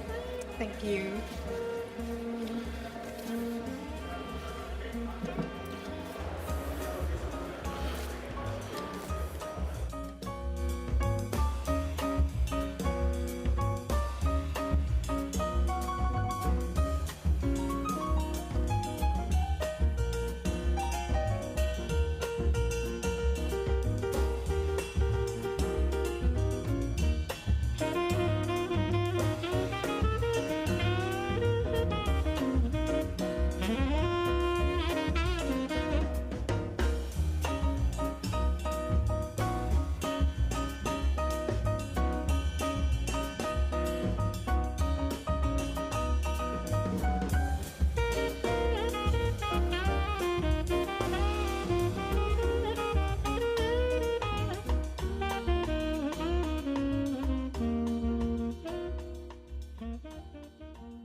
You are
I'll keep it in mind. Thank you.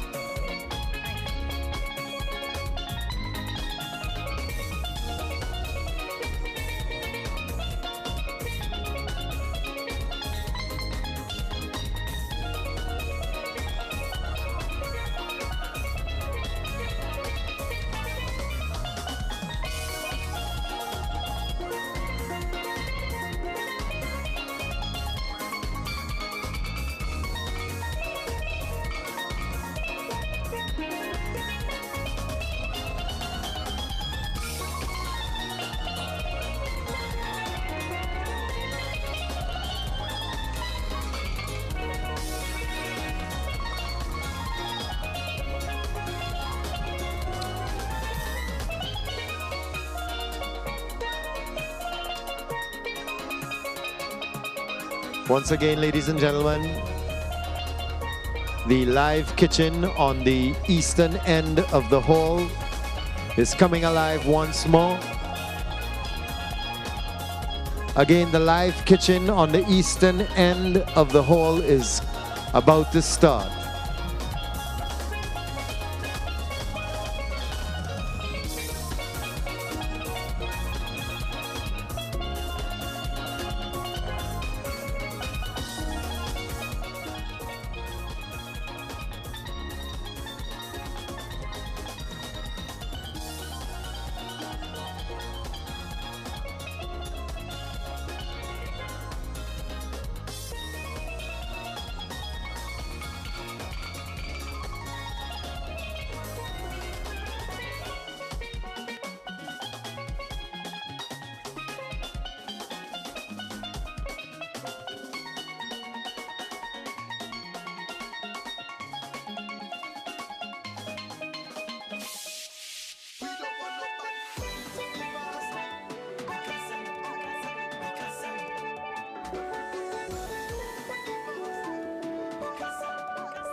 Once again, ladies and gentlemen, the live kitchen will be starting in approximately 5 minutes.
Hello, everyone. Welcome. My name is Ivana Gobin, and it is a pleasure to be here. I'll be your host for the live kitchen.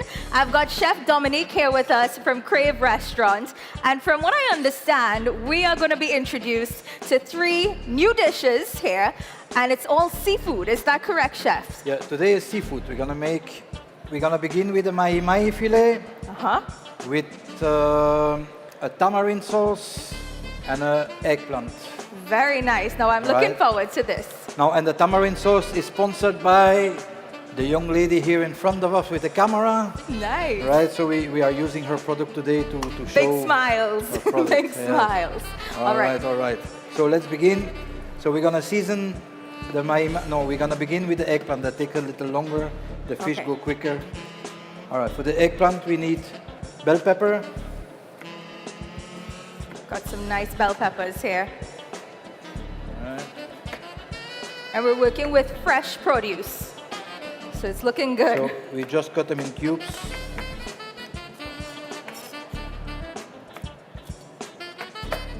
It don't matter, it can be bigger, smaller, but it's easy.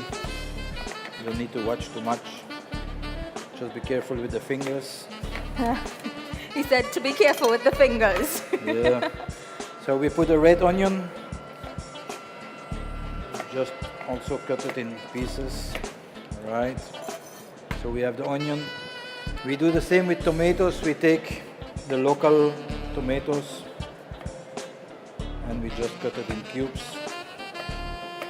It's very nice, very colorful. All right. All right.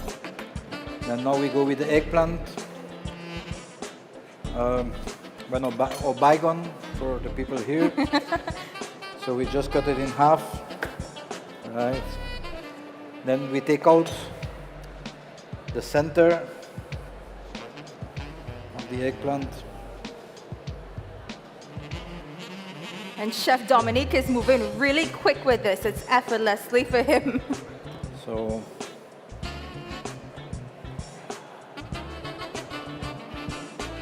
right. So in the while that we're gonna cook the bacon here, with the rest we're gonna put the shell a little bit in the oven so he can cook a little bit. We're just gonna season him quickly, a little bit in the center. So we're making use of all of it. We're not getting rid of any of it at all. A little bit salt, pepper.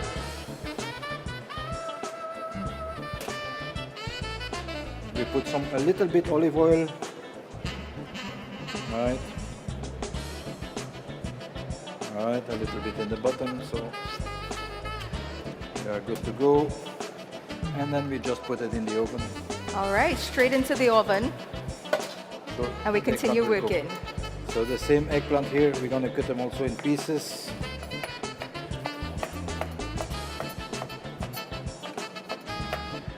All right. Now we're gonna begin to cook the eggplant first. A little butter, and we're gonna let it melt.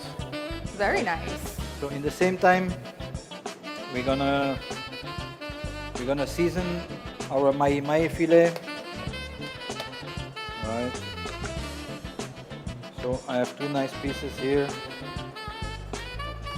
Also you can buy the portion mahi-mahi like this from Ocean Delight in the supermarkets without a problem. Here we do the same, a little salt, a little pepper. And I know here they like it spicy, so we're gonna put a little Cajun. Yes, that's one thing. In TNT, we love our spice. Yeah, so we're gonna So you put could go a little heavy on that for sure. a little bit Cajun spices. Right.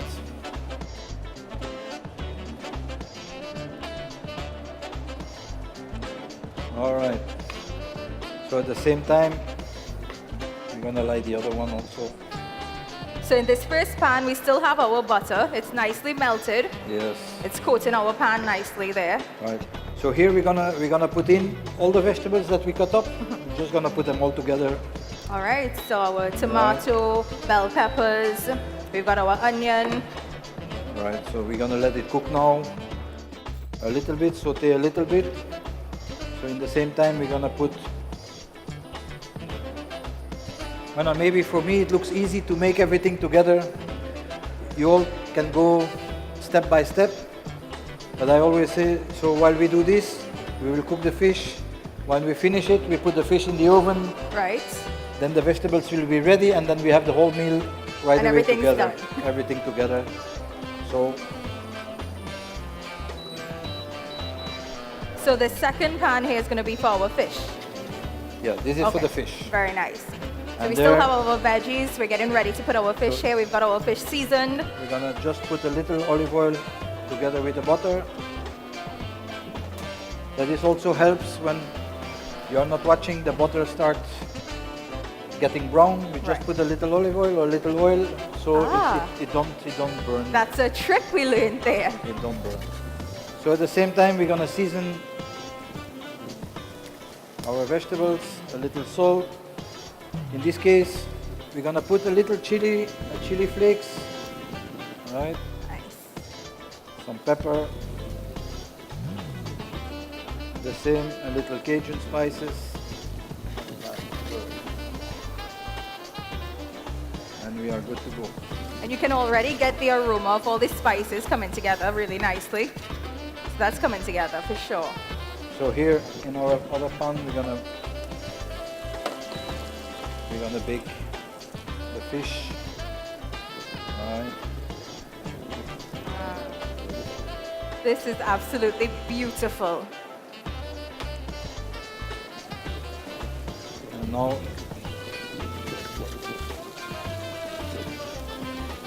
so the eggplant, it's important that it cooks a little bit, and with the vegetables, just to make sure. So now in the vegetables we're gonna add tomato sauce, marinara sauce. But I make the marinara sauce from scratch. If you don't make it from scratch, you just can buy it in the can. Just add a little tomato sauce from the can. If not, a good marinara sauce, it takes like 2 hours, 3 hours to make it. So I know home, Wow. you don't will take the time. In the restaurant, it's a little easier. to I'm do seeing so many of them laughing, so I don't think that they're going to be doing it, but I think we're going to be buying it. that. So, yeah. So this is your marinara sauce Yeah, that this you is- have made. That we Okay, make from wonderful. scratch. All right, so we're gonna put some marinara sauce in it.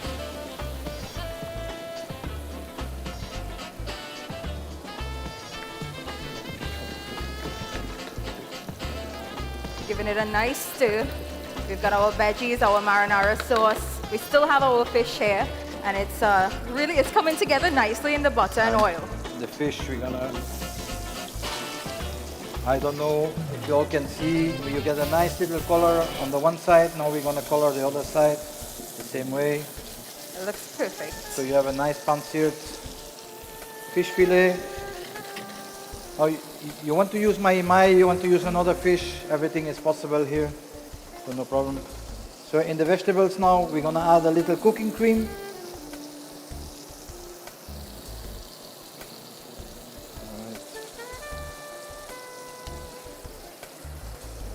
And then we're just gonna let it simmer a little bit. It will cook all together nicely. Alright. I'm surprised at how quick it is coming together, actually. You could already see the meal forming here. So now for the fish, it's you keep turning a little bit the fish around now, 2 minutes, 1 minute on each side, so he will cook evenly, and it will go faster than just to leave it like that. Oh, right, plain, nice. right? Or again, in the restaurant, we put it just in the oven, so it will bake a few minutes in the oven. If not, we just leave it like that in the pot. Okay. It goes like that, So you allow it to rest for at least a minute on low heat after? Yeah. Okay, nice. All right. Get some more. And while Chef Dominique here from Crave continues, I must make mention to those of you that could not join us here at the Center of Excellence in Macoya, continue to stream us share it, tell your friends, your family, and we are here all the way until Saturday. So make sure that you at least join us for one of the days, all right? We've got so many different chefs that will be joining us and teaching us a whole lot. Are we pleased? Perfect, perfect. Nice and spicy, like you all like it. Nice. Sorry. All right. So now we're gonna put it back in the eggplant, the vegetables in the eggplant. You see, in the while the eggplant had time to cook nicely, so you can also eat it with the skin, without the skin. Beautiful. Excuse me. Beautiful.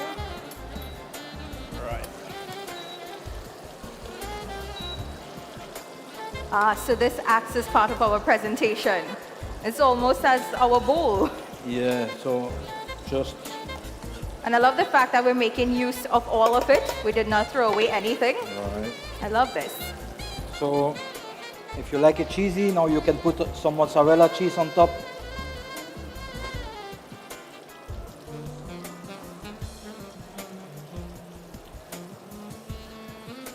And we just put it a few seconds back in the oven. By that time our fish will be ready. Yeah, the fish looks perfect over here. A nice light crust is already forming. So it is coming together pretty nice.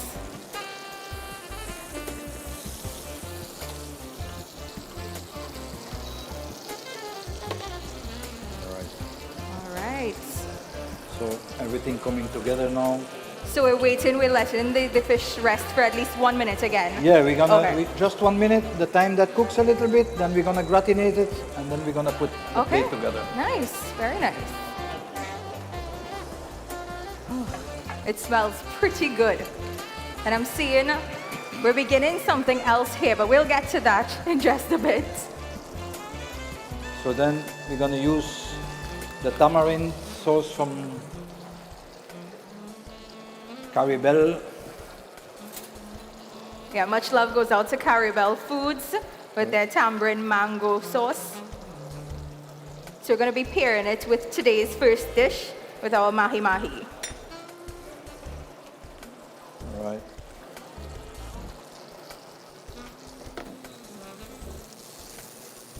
And keep in mind, we're only working with all seafood dishes here today, so I'm very, very excited to see how this turns out.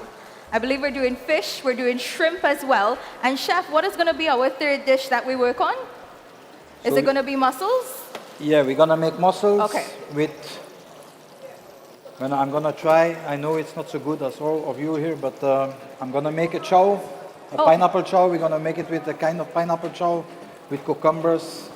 Nice, Like that. very nice. So, sorry. All right, so we're just gonna now gratinate. So we're torching it right now. So after we sprinkled a bit of the mozzarella cheese, you're just giving it a light torch.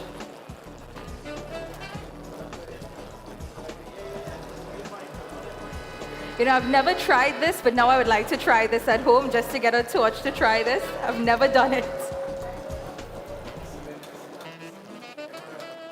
And we still have our fish here on the pan. So normally the most ovens have a little broiler on top. So you just can, when you put the cheese, just light the broiler and then it will be perfect. All right, we're gonna put it.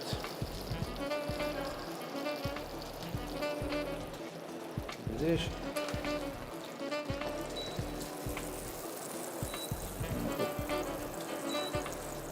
Fish.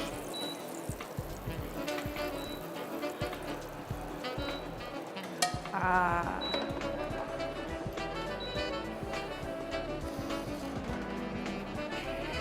And I think our first dish is almost done by the look of it. A couple final touches here in the mix. Yeah, we're just gonna put some microgreens.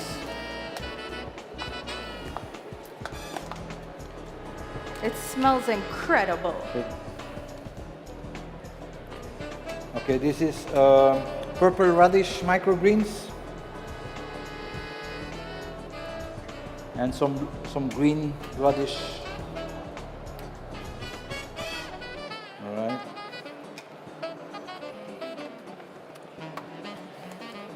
It's a very pretty dish. I give it that. The presentation of it all is very pretty. It's beautiful. And then we're just gonna put an organic flour on top, and then we are ready to go. So this is our first dish. It's This done. is our first dish. Our mahi mahi. The mahi mahi with the tamarind sauce.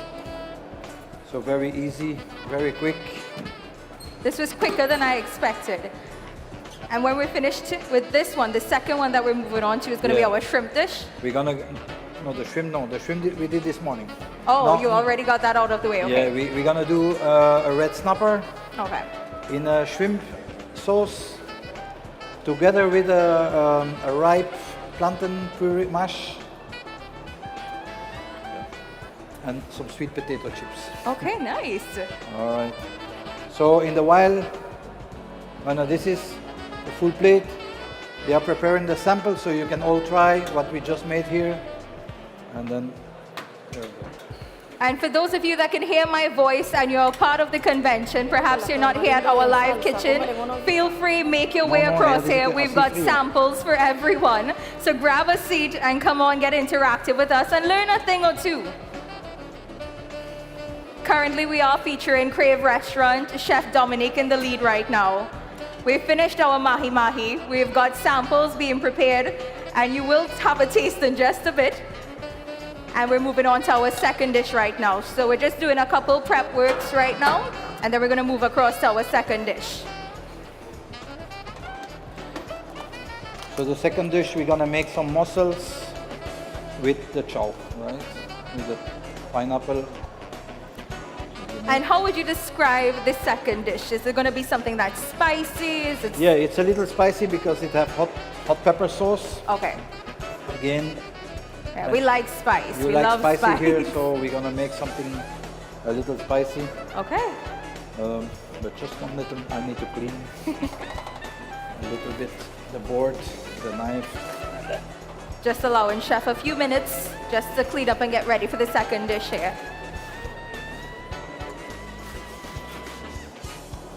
For those of you in front of me, our audience, are you looking forward to trying this dish, the mahi mahi? Yeah, very much so. Okay, nice, nice. It really does look good. All right. Chef, what would you say is the perfect drink to go with the mahi mahi dish? Or you can have a nice glass of white wine. Okay. Or a rosé wine will be very fine with that right now. I like the sound of that. So, all right. Also, coming up in a few minutes when we're finished with our chef Dominique from Crave, we will have another chef coming in and we will also have a mixologist, all right? So much is still to come, so much is still to happen. So make sure even if you take a walk around that you always meet back here because we're gonna have samples.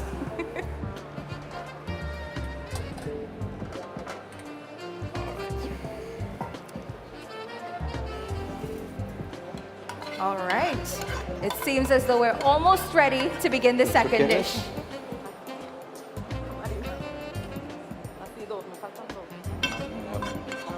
No, yo no tengo palos. Sorry. All right. So for our second dish, we're gonna we will begin with the mussels. All right. Oh, no, the mussels are pre-cooked already, so it is easy to do this. But I always make them with a little butter so they get a little bit more flavor.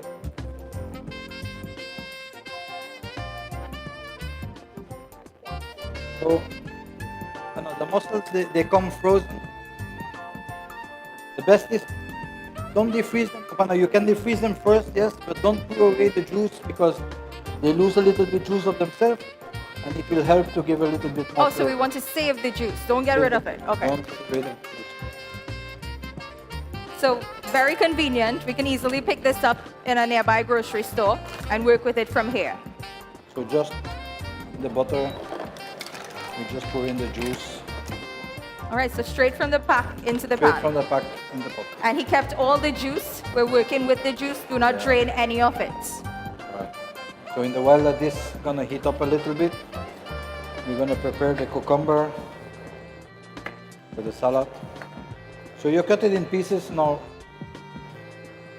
and then you just try to peel the cucumber in one piece.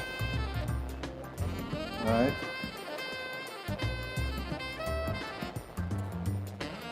This and then the other one.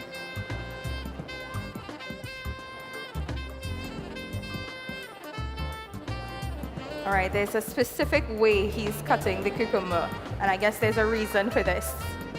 So then we're just gonna put it and slice it in julienne.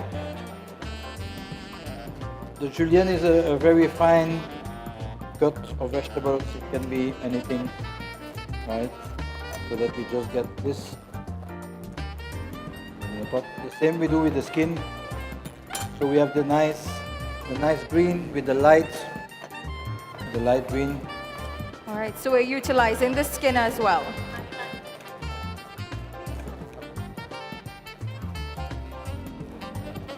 All right, so we put this here also. We're gonna put a little bit of red pepper. It's just for a little color. You can put green peppers if you like. You can put yellow, the normal green. And Chef, I see your samples have made it to our audience. How are we feeling about it? Are we enjoying it? Is it very good? Just that glass of wine is needed now and it would have been perfect, right? All right. So, and we still have our mussels here in our pan.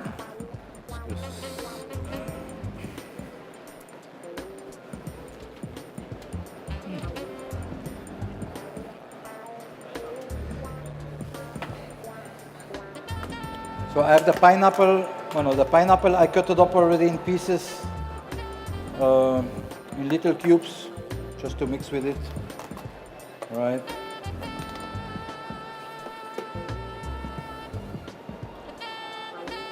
So then we're gonna add some shadow benny. Ah, okay, we're working with the seasonings now. Yeah.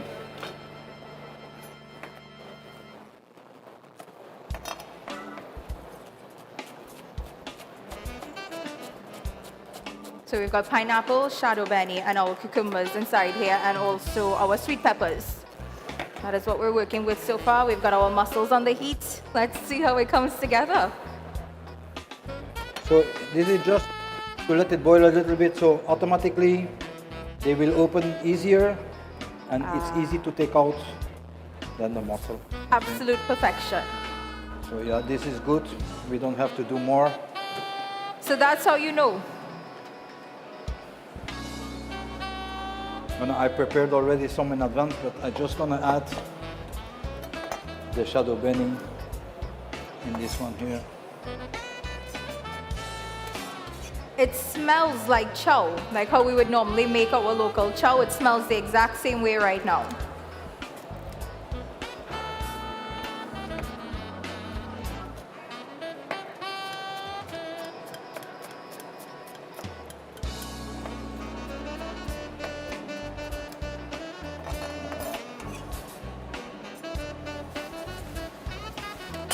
So here, we will mix this up. Yeah, it definitely already smells spicy and seasoned. Yeah. So in this one I put already the pepper sauce, the hot pepper sauce. So it is marinated a little longer. Okay. That it get a little bit more flavor. Very nice. Here I'm just showing how to do it from the beginning. Yeah. And then we will have the advanced product. So this is basically the same thing that we just prepped ahead of time. Yes. Okay, so yes. this is how it would come together. Exactly. So you have the mussels and everything together. And this we will serve it with a sweet potato chips. Right. Together with it. Right. Nice. So here they will they will put the samples together. All right, So so here we're in gonna this case, again, gonna prep it. the mussels, it's easy. They come easy out of the shell, right? You let them boil a little bit. They get a little bit more flavor. And that's it. So, and then you put the lime juice. The easiest now, the best is to let them cool down a little bit. Then we put the lime juice, the hot sauce. No, in mine, I always put a little bit olive oil to give a little bit more flavor. All right. But that is to make it a little bit more gourmet if we want, but we can leave it As is. as it is also. Okay. So the olive oil will just work as a little extra touch. Yeah. But no, it's more the restaurant touch that we put now. Okay. So to make it a little bit more upscale. Olive oil. Olive oil. Yeah, we put Olive a little oil. olive oil. Yeah. All right. So that second dish is being prepared for you right now. More samples will be coming your way.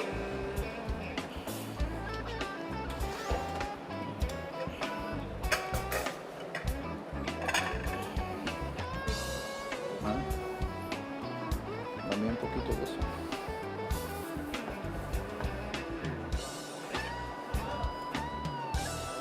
And chef, what next will we be looking forward to? The next dish we're gonna make the red snapper fillet. The red snapper fillet.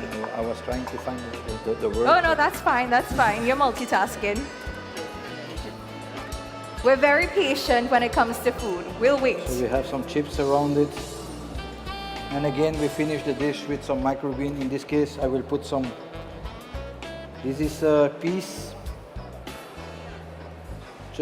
So all the microgreens here, you can eat them. They come from a local farm. You just make a little coloring. A nice little flower on top. And we are ready to do also. And we're done. And we are done. So this is an appetizer. Right. And that is the sweet potato chips paired on the side of it. That is the sweet potato chips paired on Very the side nice. of it. So Very we're gonna nice. serve it with the sweet potato chips, and we go. Okay. So we've got 2 dishes down, 1 more to go. That is Yes. our red snapper fillet. I know I'm going a little fast, but there is another chef waiting to come in, so we need to advance a little bit. So.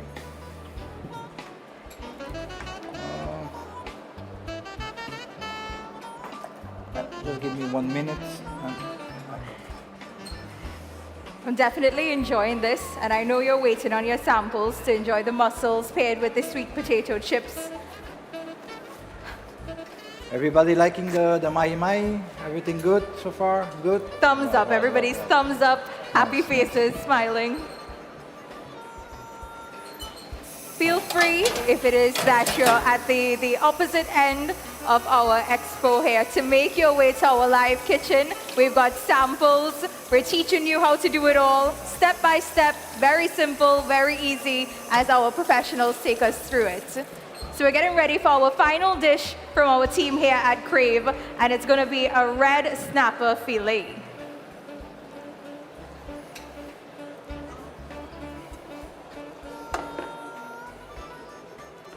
All right.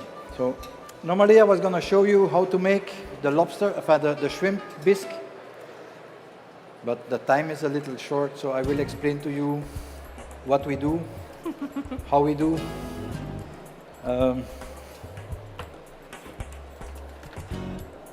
So again, we use everything. So this morning we made a shrimp dish. So the shrimp come with the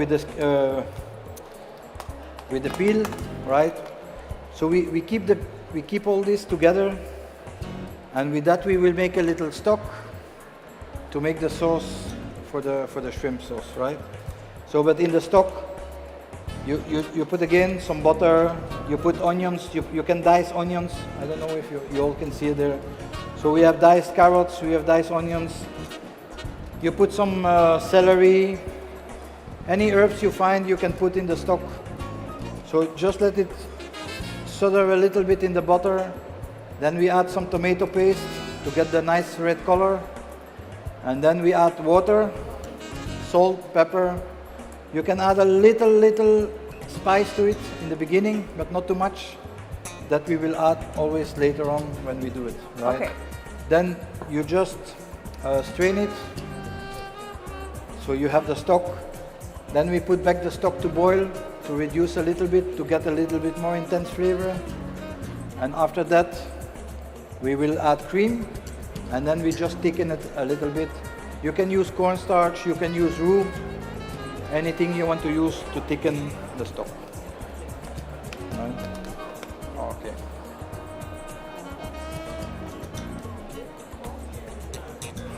And you've already prepared this ahead of time? Yes, I prepare Okay. it today. Normally I was going to show step by step, but again, the time is a little short. I know. So, All right. so here the same. The red snapper coming also in small packs like this, just portion size. Easy. It comes with with the skin, but the scales are off already. So you just remove. Just to go.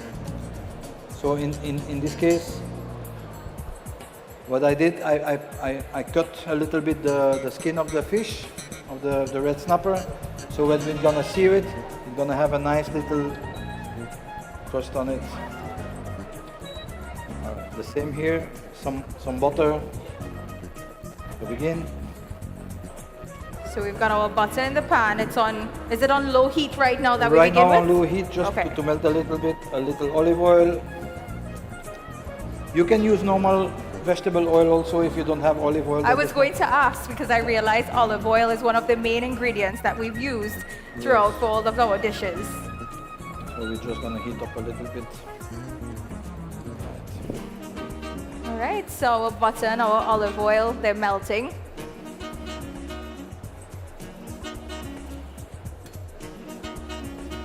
So here also we're gonna season a little bit our red snapper, salt, pepper,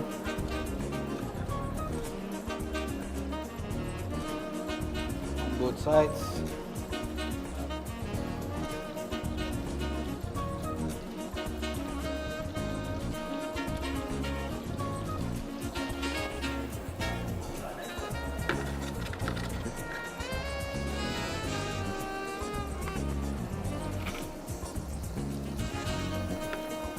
Just wait a little bit and then we begin with the fish with the skin up. Okay. And then later I will turn around and then we put the skin down. So as easy as that, a bit of salt, a bit of black pepper, and straight into the pan. Yes, straight to the pan. Okay. And one thing that Chef Dominique made mention of is that you want to make sure that it is face up before he flips it.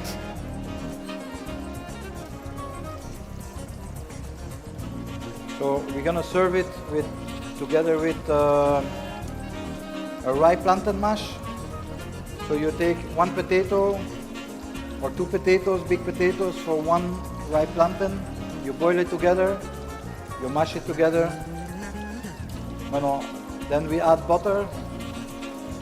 We add cream. You can a little salt, a little pepper. Normally in my mashes, I don't add pepper in the mash. That is for when you see them, these little black spots in the mash, I don't find it looking nice. So that's why I don't put thing in it. Right? It's all about the presentation. Yeah.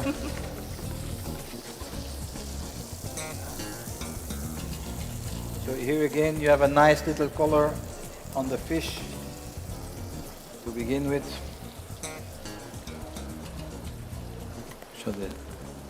Seems about we're giving it about 1 minute to 2 minutes per side. Yeah, here the same. We will cook it a little bit on both sides, and then we will turn it, that it really cooks nice inside. Again, in restaurants, we just put it in the oven, and then it will bake quietly in the oven. But if you are home, you don't really light the oven just for 1 or 2 pieces of fish. So you can do it easily, quietly in the oven, in the pot on the stove. The pan, all right. No problem for that, right? So in the while, when we heat up already our bisque here. Chef, just remind us, what is it that we have going on over here? No, this is the bisque. This is the sauce for Okay. the fish. All right. So here the same. So you get a nice little color on the skin. Nice. So it will get a little crispier. Then we begin a little higher, and now we can slow down the heat a little bit, so it can get softly, nicely cooked in the center. All right. And then, like I say, I made the mash already in advance. Okay, so we've done it ahead of time. Now, yes, because Time, yes. the other chef waiting on the other side there to come in, and I don't want.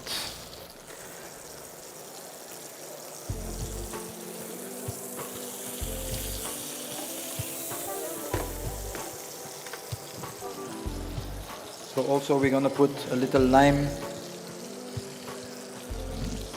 Somebody.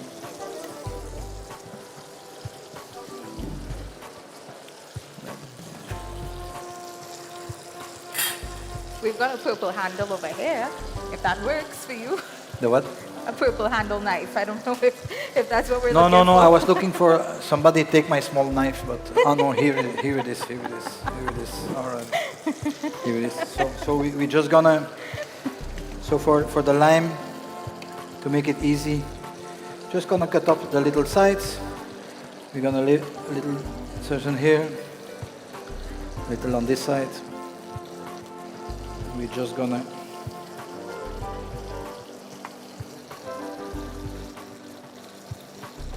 So we just do it like a little, that there is a little space here, so that at the moment you squeeze it, the juice just will run down the little lip here. I don't know if you all could see it. So that is why we cut. That's pretty neat. So we leave this little thing here, so it's easy to squeeze on top of the fish, all right? Pitike. El mash. And our fish seems to be almost ready from the looks of it here. No, yo lo voy a poner en el plato. So just, like I say, we have the mash already done a little bit in advance. So we just put the mash. Then we're just gonna put some sauce around it.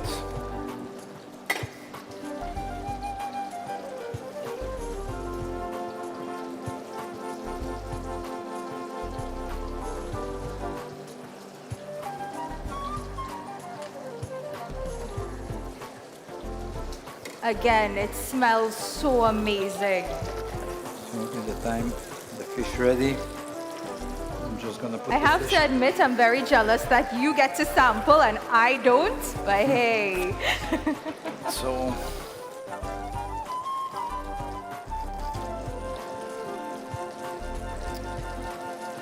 all right. So I'm just gonna, just a little second. I put the fish here on the little paper.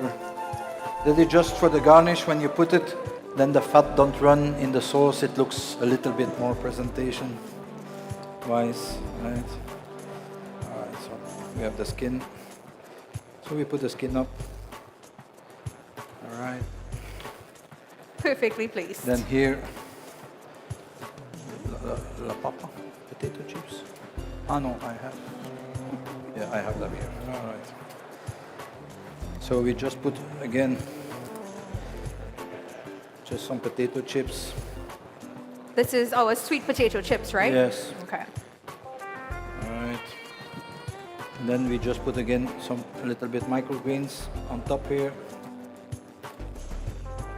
And again with a little flour. Flowers here. We'll just put another kind. We have this green leaf here. Just those final touches, that bit of garnishing. Yes. And a little thing. And we are again ready to go. And it's done. So these are the 3 dishes that we prepare for you today. I hope you all enjoy them. I hope the mussels was good. So the red snapper coming just now. Let's turn this off. And it will be paired with the mashed potatoes and our sweet potato chips as well. Exactly. So I hope you all enjoy. Any questions? You always can. We have a page, the Crave page. You can ask questions there. We have always somebody answering the questions. Anything you want to know, we are here to help you out. So we will find you on Facebook and on Instagram. Yeah, the Crave page you will find on Facebook and Instagram. And Instagram, all right. So you can DM them, private message them, and they will help along the way. Well, that's it. We say thank you to you. Thank you very much. Chef Dominic, please give him a round of applause. Thank you so much for that. Thank you, thank you. Thank you, and thank you to the entire team at Crave. Now coming up in just a few moments, we've got our chef. She's here with us. We'll give her some time to prep the kitchen, and then we will be back with another live demo, all right? So stay close, enjoy the rest of the convention, and listen out for my announcement so you'll get more samples, all right? We'll be right back. Thank you.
So you all will be close.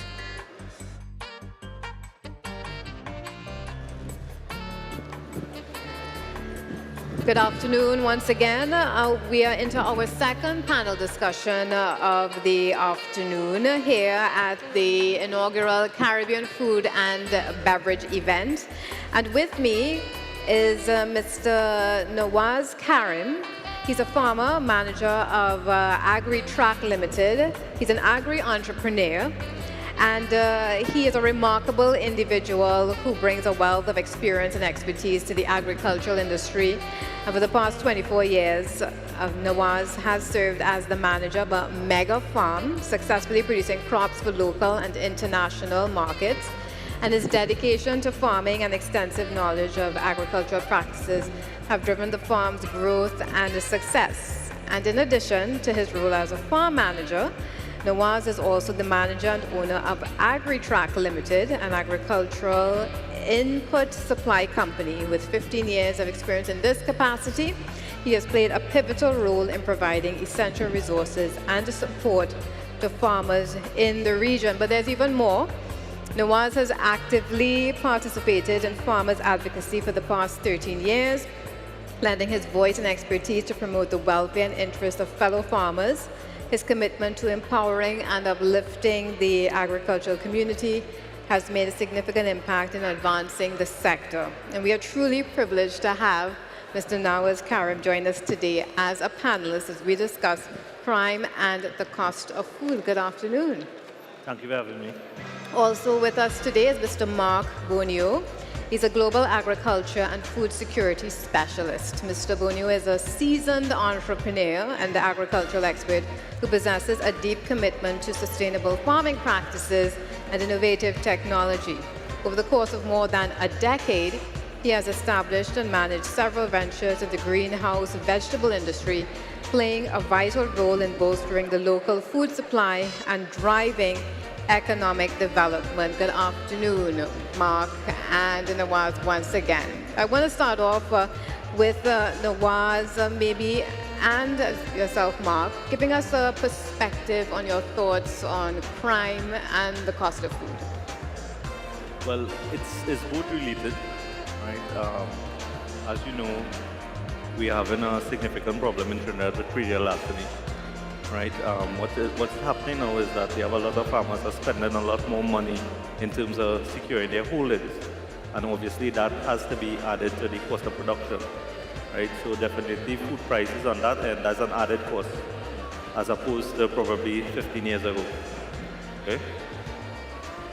And your thoughts, Mark? Yeah, so I think crime is definitely a major issue, is a reality for us. I mean, crime exists throughout the world as well, but it definitely would impact our industry significantly, especially for foreign direct investment, I believe, because, I mean, someone could analyze our industry, our country, and say it's good because of the energy prices, it's good because of, I don't know, the climate maybe, and then when they look at crime holistically, it could be a barrier to entry. So I think crime is a real issue impacting our agricultural sector and food security. And I want to throw out a question that I would love both of you to answer. Both of you are so closely related to agriculture itself. And that in your experience, what are some of the key factors that may contribute to the rising food production costs? Well, the key issue now is climate change. Climate change is here and it is real. Even if you look at the present situation of, let's just say, Mark, tomatoes. Yeah. Tomatoes is probably like about $20 per pound. A couple months ago in the dry season, you would have got a pound of tomatoes for what? Roughly about $3-4. Sometimes less. Yeah. So because of the adverse weather conditions, we realized that the productivity in the fields is significantly less. And you know, we operate in an environment of demand and supply. Right, so definitely with these weather conditions, we're definitely going to pay more for fruits and vegetables. Yeah. So I think in terms of price is a major aspect for any business, right? Agriculture is a business. Farming is a business venture. It's difficult for any business model to operate within such a volatile situation, right? It goes from $2 to over $20. It's just not feasible for a business to operate in that way. So once our farmers become profitable and profitable ventures, then we could see a more stability within the sector. So I think, yeah, of course, high prices is an issue, but the volatility in the market in terms of prices is an issue as well. The weather, as you rightfully mentioned, would significantly impact the productivity of farms. Right now, mostly we have a hillside and a flatland farming situation. So So within the dry season, you'd find most of your produce, they will come out of the flatland with a lot of high producing farmers, high productivities. But once those lands are flooded as well, then you'll have to rely on some of the fragmented supplies from some of the hillside farmers. So because of lower supply, sometimes you'll find a higher price in the market. I think that's a contributing factor. And we also have an issue, Mark, I know you would agree with this also, the cost of inputs now for agriculture has significantly risen, probably I would say in the last 3 or 4 years. I guess it has to do with the availability of some of the raw materials to manufacture these products. So that is something that the farmers in the region and internationally are dealing with also. Yeah, but now sometimes when prices go up, it's very hard to come down. And we know the shipping prices were significantly high, but the prices are not as high as before. So we would like to see some adjustment in terms of the prices as well, because I think we're still quoting some old prices. Yeah. Right. And as the manager and owner of AgriTrack, Nawaz, what measures have you implemented to help farmers maybe mitigate the impact of the rising input costs on food production? Well, through education. What I'll say is, sometimes we don't take the time, and farmers, they are guilty at times to not spend the time to educate and to gather information. What has happened, and we welcome it, because of the cost of food, for instance, like fertilizer, because the cost of fertilizer now, farmers are more in tune in terms of, how to put it, better usage of fertilizer. I think so. They are more open to information and doing training to facilitate the better usage of fertilizer. Right? So information, I will say, is not just about selling a product, giving the farmer the option, and also have that cost factor in place when giving them that information. Yeah. And Mark, would you tend to agree that education? Yeah, definitely. So for instance, if you within some of your cultural practices, right, if you have a good weed maintenance program, you'd find that you have less insect issues, and you don't rely on any sort of chemical input for that. So that will only come about through education, and I think, of course, I would support that. Education is vital in reducing costs and increasing not only the quantity but the quality of food that we could produce as well. And let me start with Mark here. So how do you think the crime, the theft like vandalism, affect the agricultural industry, just particularly regarding food security and even its cost? Yeah, definitely. Farming is already a challenging venture, right? And of course, after investing significant time and monies, it's very difficult when a farmer has to go through pre-larceny. So I think it's definitely, but I think that because we are not a multinational company, in some instances we don't have a significant budget. We need to become innovative. So for instance, I have some solar cameras. Some farms don't have electricity, so we need to become innovative and use the stuff that we have at our disposal. And of course, if you're within a community, if the farmer at the start of the land has a camera, you can all share resources. It's no secret that the pre-larceny doesn't have all of the resources, but if we have footage and we can help them make their jobs easier, it can also help. So I think it requires an integrated approach in terms of solving the immediate crime situation, and needs to be a collective approach, I believe. And Nawaz, what's your... I would agree with Mark. I think he was on point with that. Yeah. Oh, definitely. Okay, so are there any specific instances that you're aware of where crime has significantly impacted food and its costs? Well, you see, it's a overall situation with the pre-larceny. Right? And once people are stealing items from farms, be it livestock or vegetables or whatnot, it affects the volume of produce on the open market. And as I said, we operate in a demand and supply situation. Right? So if goods are stolen, basically there's less for the market or the population to purchase, and that will in itself create a scarcity, so to speak, Mark. Yeah. Yeah. Okay.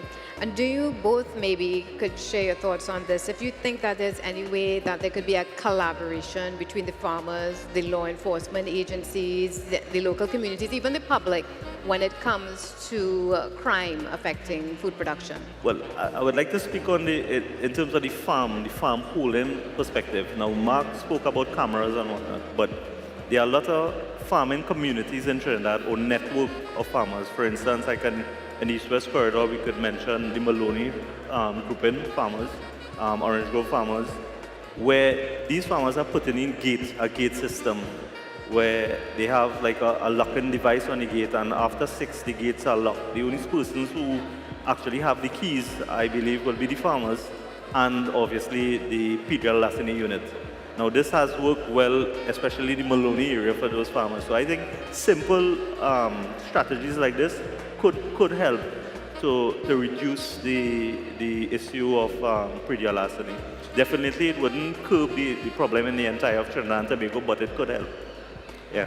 I think Nawaz is right too, and what we must focus on is practicality, and I think he's very good at that. You know, sometimes we sit in rooms and come up with a whole lot of ideas, but it needs to be practical on the field. And I'll also say, granted, we have lost a lot of young people as well to crime, and we have lost, you know, a lot of young people may not choose going into farming because of the risk it poses in terms of crime. And, you know, our food security and food sovereignty is not just about the contribution to the economy, but it's a national good, right? As one of the professors in UTT always tell me, it's a national good. So it's very important for us to be food secure, not only about, you know, so crime has taken, I think has taken away from the youth involvement within the sector, and it's very important from a qualitative standpoint for us to address that. And people are always talking about technology. So I'm wondering if there are any technology or strategies that you are presently using that can be used that could enhance the security for food production. Well, Mark spoke about he spoke about greenhouses and all these others. That's Mark's expertise and not mine. I would have done some trials on the farm, and it's very promising, I would say, Mark. But I would allow Mark to elaborate on the greenhouse and greenhouse technology. Yeah, so basically it needs to be an integrated approach with the technology and community as well. But as I mentioned before, once you have these PTZ cameras with motion sensors, of course you'll have an alert on your smartphone, and it is a deterrent in itself, but you'll have an alert, and then perhaps once you have a relationship with the pedial larceny squad, you can definitely take it to that level, and hopefully it does translate into the perpetrators being denied access, I think, to the market. Because if there's no demand for the stolen produce, then it will definitely curb the pedial larceny. So I think it's very important for us to, because you know how Trinidad works, everybody knows everything that is happening within the society. So once we could prove that these people did, you know, behave in that manner, they should be met with some consequences, I believe. But Mark, in terms of in terms of like the greenhouse specifically, what I would have noticed, because a greenhouse is in a concentrated area, right? It's in a concentrated. It tends to be a little more easier to secure, as opposed to a mega farm where there's multiple access and whatnot. So I see greenhouse technology as the direction for farmers to treat with security in terms of availability of food source, and also to treat with the pedial larceny. Because what I would have noticed, greenhouses are generally more productive, highly productive, as opposed to open field, which is susceptible to the weather conditions. So in my view, Mark, I believe greenhouse technology / shade house technology is the direction we need to go in terms of, once we're speaking about security in general, in terms of availability of food, and also to treat with the pedial larceny. I think that's a very interesting point about the greenhouse technology. What do you see a farmer that may be interested in that sort of technology? What would be the time factor, the changeover? Well, the first thing, most farmers are practical learners. They have to actually see something to want to invest into it, right? Financing is an issue in the sector. most times you will find that the commercial banks are not really interested to invest in agriculture because they see it as a very risky environment, which it is. Our option is ADB. ADB has challenges, obviously, of their own. They try their best, but they do have challenges. But the transition, for a transition to take place, again, it has to be through a holistic view. And you also, whatever it is you do, you always have to encourage the farmer and show them the benefits in terms of productivity. That's one. And then the financial aspect. Now, it's a costly operation. You also have to have that financial aspect to basically encourage with that facility to make the farmer want to get involved in greenhouse technology. And my final question, from an advocacy perspective, what policy changes or support systems would most effectively address the issue of crime in the agricultural industry? Again, education. You see, education and educating farmers and educating persons in the industry will assist with the issues of predial larceny. And I'll give you a practical example. When a man, or let's just say a perpetrator, goes to a farmer holding, he does not have the time to harvest properly, to pick the fruits or the vegetables properly. So he's basically going to grab at it, right? When you are a purchaser of produce, the first sign you're going to see is that the goods was basically pulled off a tree, or the lettuce is kind of damaged. Those are telltale signs that, hey, that produce most likely was stolen, right? So again, through this little practical information, and it's still education, will assist in a buyer knowing that, hey, that produce is definitely not here in a legitimate standpoint. Yeah. So again, it's education. Yes, I would support that wholeheartedly. They definitely, once you remove the market for the stolen produce, then you would remove the desire to steal the produce. So I think that's the best way for us to tackle the problem, remove the money, and then if there's no market for the stolen produce or less, then you'll have a less likelihood. And yeah, it boils down to our morals and norms too as a society as well. You know, long ago it wasn't as acceptable as it probably is now. So no matter what is your situation, it shouldn't be an avenue, you know, to steal. So as we wrap up on our discussion on crime and the cost of food, if we could get some final words from our panelists, Mr. Nawaz Karim. Well, I don't think there's no one answer to treat with the issue of crime in the agriculture sector, mainly predial larceny. But what I think is important and critical is networking. Networking between the farmers, the organizations, different agencies, Ministry of Agriculture, and also the TTPS. I think once there's that networking mark, I think we're gonna treat with the problem in a more practical kind of way. I think we will see some decline in the levels of predial larceny in the agriculture sector. Yeah. Mark Bonio. Yeah. So in terms of the cost of produce, you know, I want to say this cautiously, but bear with the farmers sometimes. Sometimes tomatoes go to $25 a pound, but it also goes to $2 a pound as well. That is below your cost of production. Until we stabilize the market where we find that mid-ground where it's a fair price for the average consumer to purchase a pound, but is also profitable for the farmer. Until then, I guess we'll need to hold the string a little bit.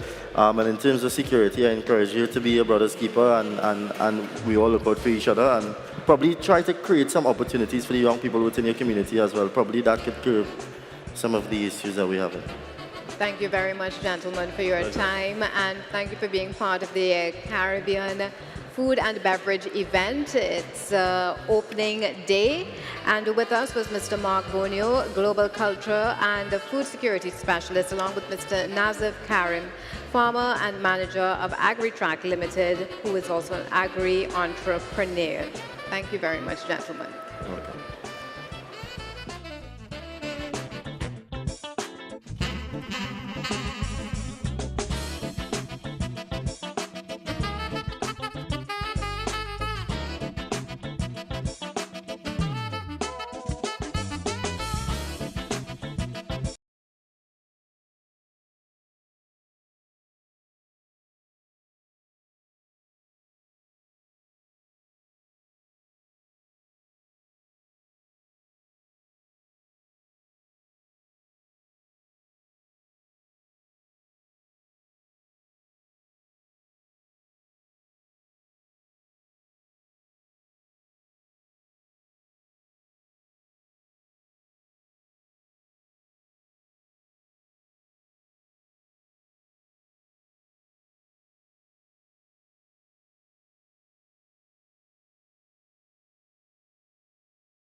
understanding of the industry landscape.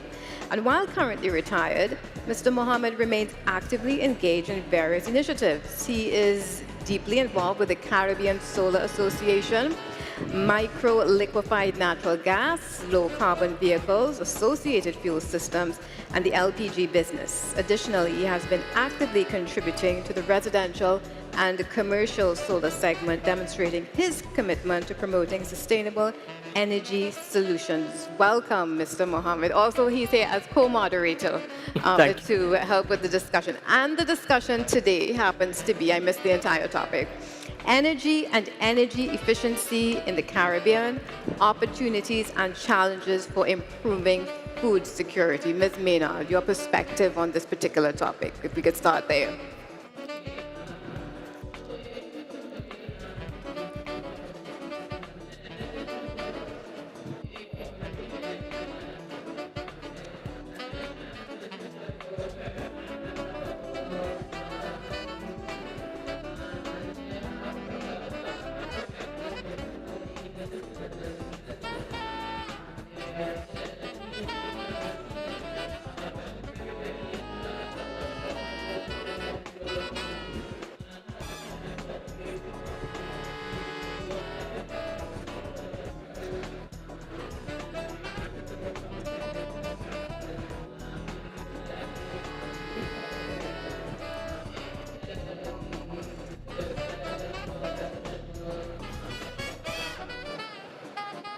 Your perspective, Mr. Ramlathan. Yeah.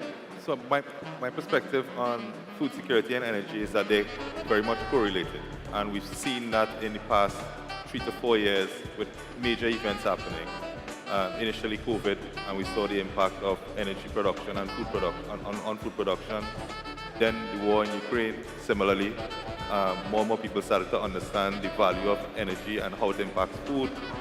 And now climate change. We've seen the impact of climate change on food production, more flooding, more hot days, droughts affecting food production. And it's happening globally. And Mr. Mohammed, I don't know if you wanted to share perspective as well or jump straight into engaging question. Sure. And thank you again, Marcia and Dale, for joining us. So I wanted just to make a very quick comment. At a recent energy conference, a member of the public indicated something. It's actually a very prominent local company in the manufacturing sector. He said, every year we have some very high-level energy sector soirees, so to speak, conferences and so on. But yet certain sectors of the economy in Trinidad and Tobago and maybe the rest of the Caribbean don't feel as included. And I took that and I would have reached out to my former colleagues here in the industry and said, that manufacturing sector, that food, that distribution sector where you have supermarkets, the logistics of moving food, growing food, there is a space for the best of what the Caribbean has to offer in terms of energy. In the Trinidad experience, we have the energy sector. So energy and energy efficiency, for example, is one of those things in the Caribbean that we hear a lot about it. We have an abundance of solar, we have an abundance of wind, we have geothermal as well. And we hear more talk and see less of what it really would be. We see some. But I think within the Caribbean, both of those things, renewable energy and energy efficiency, have almost equivalent impact, albeit at different expenditure levels, on improving food security. And how it improves food security from the point of view, it lowers the operating cost, or it can lower the operating cost for cooling, for example, refrigeration. It can allow for remote refrigeration in fields or in production sites. So let's say, for example, a farmer is producing food somewhere in a rural area, it's production, a certain amount of storage on site or storage some other location, they lose some of that production because they didn't start the refrigeration. We see the refrigeration doing very well when you leave the market. But before that, they have opportunities for that. So renewable energy has applications within this sector, which is the food manufacturing sector and food distribution sector. It also has an energy efficiency similarly. You could get a lot more lowering of costs in the different jurisdictions, especially where cost is important. Cost may be less important in Trinidad, but it's a whole lot more, maybe triple or quadruple the price in Trinidad in some of the other jurisdictions. And they do some of it. But why don't they do it? Upfront costs. The kind of accessibility and interest rate they need on financing. And very importantly, the wherewithal for the installation and maintenance of systems related to that. So I think that's context I would like to put into the discussion, and if it helps, because I think we are all well intended, but the delivery has to come now, especially with food security being what we heard this morning. 52% of the Caribbean has a food security issue, and it is not getting better. The world is literally a fire now with heat worldwide. That's the news.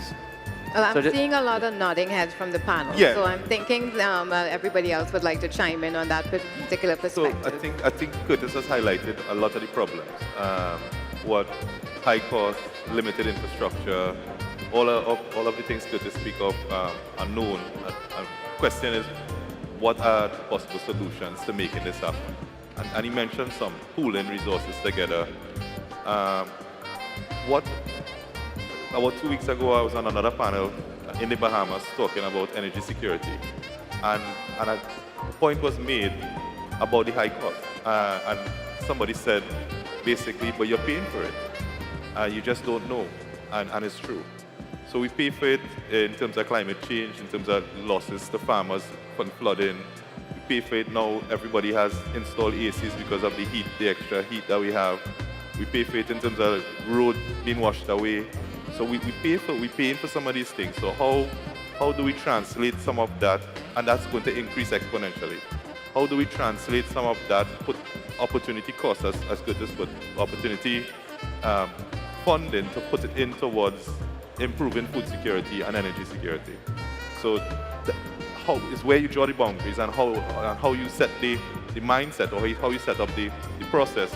You can get more lower cost renewables or into farming, into climate resilient farming, bringing more technology in that will improve yields. Those kind of things have to be discussed, and the last panel was starting to talk about the topic, and I guess it rolled into this panel. Yeah. Ms. Maynard?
And as you're touching on renewable energy in the Caribbean, who would like to expand on that, really and truly? So in the Caribbean, different areas looking at different technologies, and Curtis touched on the major ones, right? Solar, wind, and geothermal. So the Eastern Caribbean bloc focusing on geothermal. You have the southern islands, Trinidad, Barbados looking at wind, and everyone looking at some form of solar, because we do sit close to the equator. We do have abundance of solar energy. So there's a drive, there's a target set by CARICOM for how much renewable energy penetration they want. But as with everything in the region, it involves capital, and it involves a change in mindset or change in the infrastructure we have. So the main limitation that you would see why not seeing high penetrations of renewable energy is our existing grid, the infrastructure that we have that plugs into providing people with electricity is aged, it's not modern, it requires transformation. So we need an energy transformation to get to an energy transition.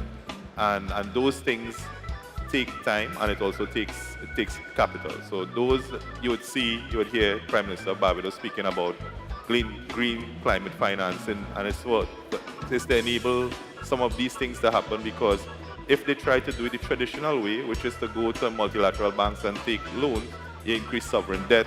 And so it's a balancing act between the needs of running your country as well as preparing it and future-proofing it. Mr. Mohammed, any thoughts on that? Yes, well, I think there's a case for renewable energy in the food sector, especially in locations where the pricing for the standard fossil fuel is high. So that would be like most of the Caribbean, save and except maybe Trinidad and Suriname at this point in time. There will be a need as well for the consumer to make choices in products coming from such locations, but that requires some bit of government or maybe sector participation, like the collective supermarkets say, well, okay, if you produce renewable foodstuff, well, stuff being employing renewable energy, we will maybe give you premium spots on the shelves in your marketing and so on. Price is also going to be important. It will be good to say our consumer is going to pay more for something that is being grown with renewable energy, but that may not be practical, all right? But there's a case in the Caribbean for that because of that high cost of energy. I think as well there's a case for a certain amount of government intervention or government policy with food that's connected to the use of renewable energy. It's sort of broad brushed in certain locations right now. And I'm saying that because we don't know very specific instances of where it is being successful. And the reality is, right now, renewable energy is so cheap compared to the alternatives anyway. So I just want to add that there.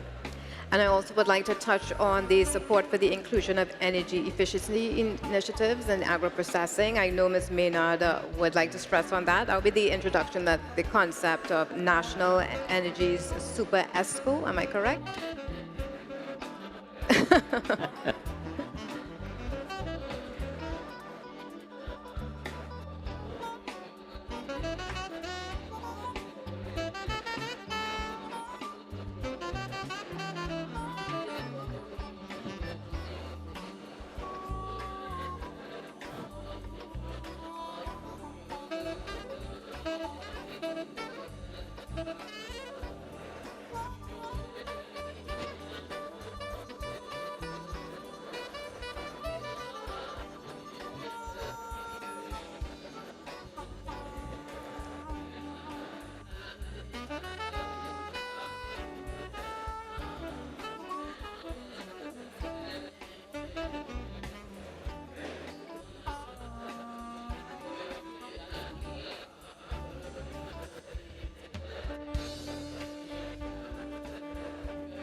And Mr. Ramlakan, you did mention capital when we talked about renewables. So would you think at least taking step towards energy efficiency could be baby steps?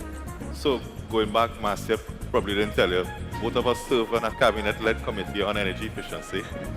We developed a whole policy and we looked at all the sectors in Trinidad and Tobago, including tourism, food sector, where we can, and we set targets for each one, how we could improve the efficiency from each sector and the savings that could generate. And we proved that that savings could actually propel the industry. It could pay for itself. Okay. The point of energy efficiency is that the opportunity cost, that savings that you generate, should be able, and as the ESCO model is that, the savings will pay for the service, basically, or the improvements that you need to at least carry some of the cost. Taking from there, moving, so it's baby steps. So the first steps is what Marcia said, look at your own production, how you can improve.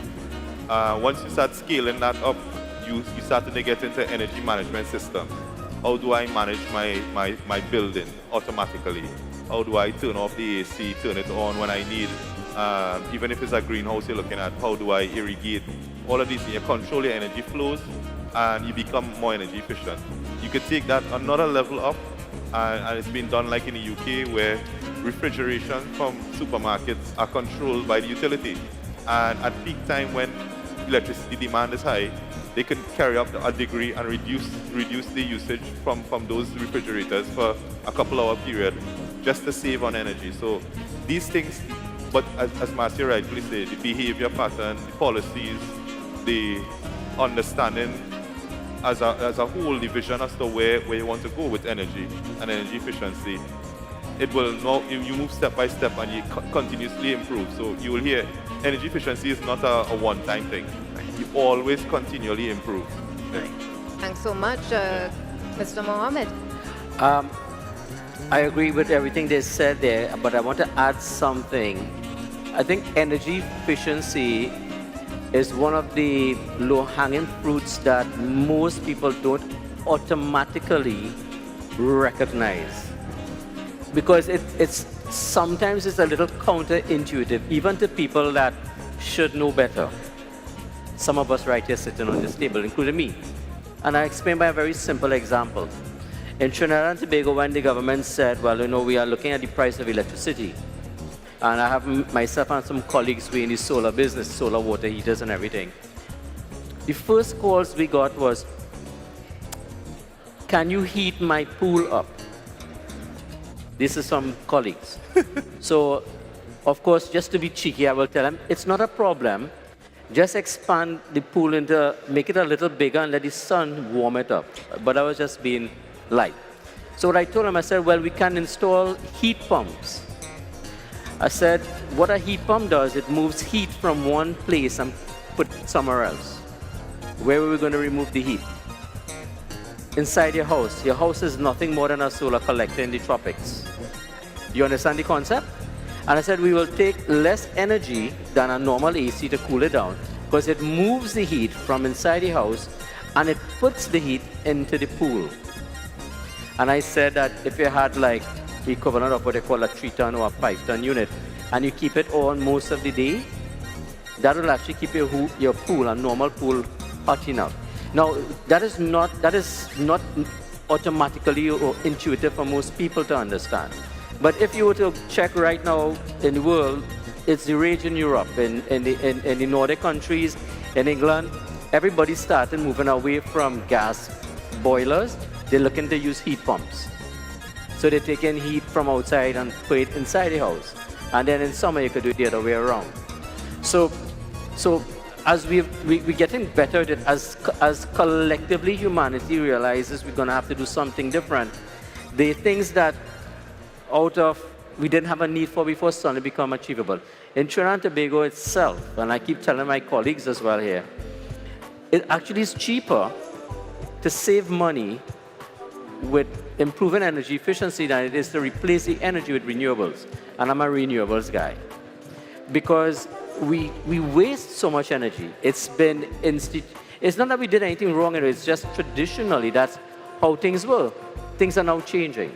And in the food industry in the Caribbean, there's also that, first, you need to look at the same problems you have or the same way you operate with a fresh set of eyes, recognizing this is the reality. So I think I just want to add that in. So low-hanging fruit, energy efficiency has always been there. And in Trinidad, for example, and some of the other countries with low energy prices, it's a much bigger price than even renewables. And in some of the other countries, it's on par with renewables. And as we wrap on our discussion on energy and energy efficiency in the Caribbean, opportunities and challenges for improving food security, if we could get some final words from our panelists. Ms. Maynard.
Excellent. Thank you so very much, Mr. Ramlakan. So I know we kind of spoke more about energy efficiency and renewables and not really tied back to food security as much.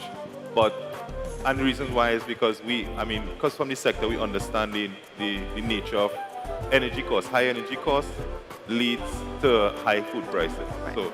So if we can lower energy prices via whatever renewables or whatever sector, improving efficiency, it would lead to lower food prices. Also, we have to deal with climate resilience and making the sector climate resilient to be able to improve food security. And the last one would be trying to promote sustainable agriculture. Sustainable agriculture, bringing in technology, using vertical farming, greenhouse farming, and trying to get as sustainable as possible. All of this would obviously lead to reducing imports and improving agricultural production in the region.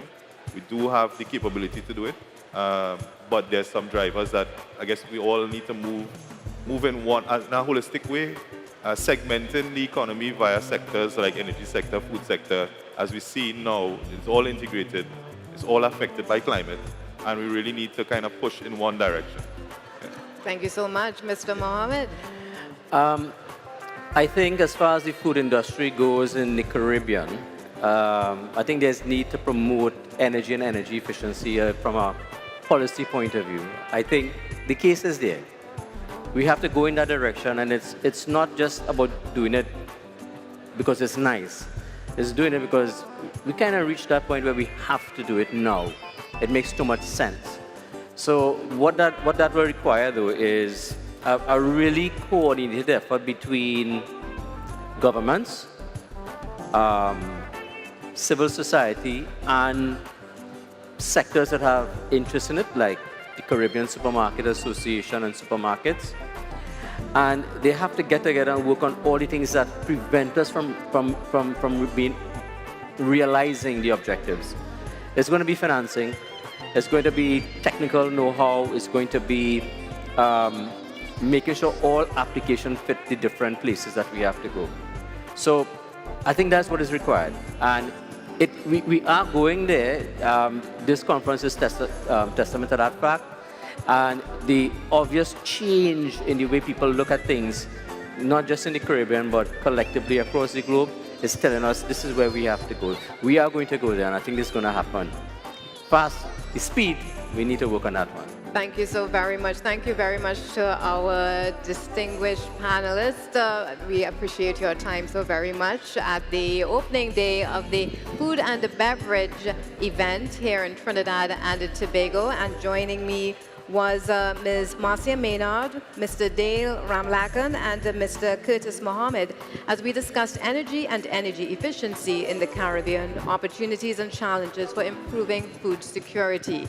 Do join us here again tomorrow from 10 o'clock as we have more discussions with some more esteemed panelists here at the Food and Beverage event.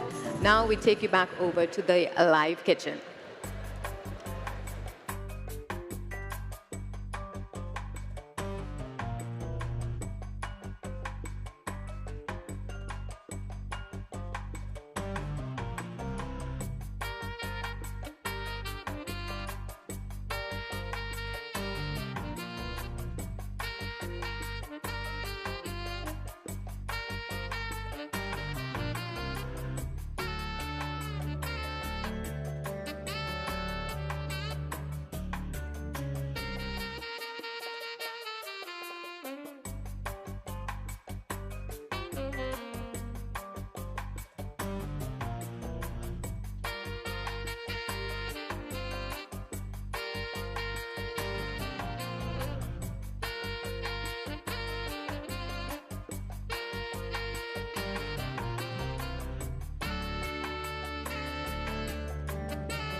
Have you with us?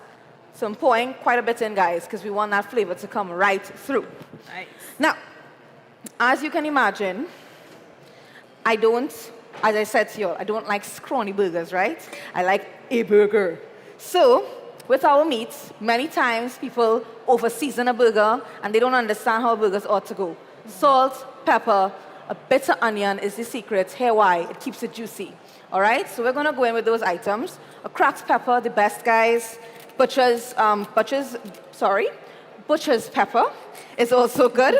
It's good for this as you can get the nice coarse grounds while you eat. You want that. Okay, so we're just going in. There's a lot of that. How are you going over there? We're looking good. We're looking good. I'm having fun. At least I'm getting hands-on, you know? I know. I love that you're in here with me. Chef, if it's one thing, we're hearing a lot of love, a lot of passion in your voice. Tell me a bit about yourself. What led you to this career? Well, I mean, it sounds like it could be cliche, right? But it's dead true. Ask my granny. My first word was cook. So as you can imagine, I've kind of known for a long time I wanted to do this. And I've ever since been in the food industry. I've tried nothing else. So y'all, don't let me go to anything else. All I can do is cook. And I know you're also a mom. So tell me, how are the kids in the kitchen with you? Do you have fun I with am them? a mom of 5. Wow. And someone in the audience just asked me, 5? What are the ages? Well, if you can do your 2 times tables, you know how many I have in ages. Here we go. 8, 6, 4, 2, and a 1-year-old. Wow. Right? And they're looking on right now, actually, from home. So they're very excited. Shouts to the little one, the entire family. Shouts to you guys. Oh, wow, y'all got shout out, kids. So we have our butcher's black pepper or cracked black pepper, some salt. We're going to add some soy sauce, another trick. Soy sauce, why? Umami. What is umami? Umami is like that flavor that you cannot replicate. It is that, that tasting good flavor, right? So I'm just going to get some of that right here by you. Sorry, stretching over. So Oh, that's this is just your soy sauce. kitchen. I'm Oh, your that sauce is assistant. getting nice and ooey. All right, so we're doing it Ooey right. gooey. Those are the words I'm using. All right, so I just put in the exact amount of soy sauce I want. And I'm going to just kind of mix it in. Don't overwork your meat. It's going to get too hard and kind of horrendous. All right? And just remove these gloves. And I'm going to move into getting these burners nice and hot. Right? So here we are, getting these nice and hot. This has a really nice spicy, like a pepper jack scent happening. I like this. That's right. We have jalapenos coming right back in fresh later. So look out for that. We're getting these, as I like to say, screaming hot. You want to sear the burgers, not boil the burgers. All right? So I'm coming in by you again. Sorry. No.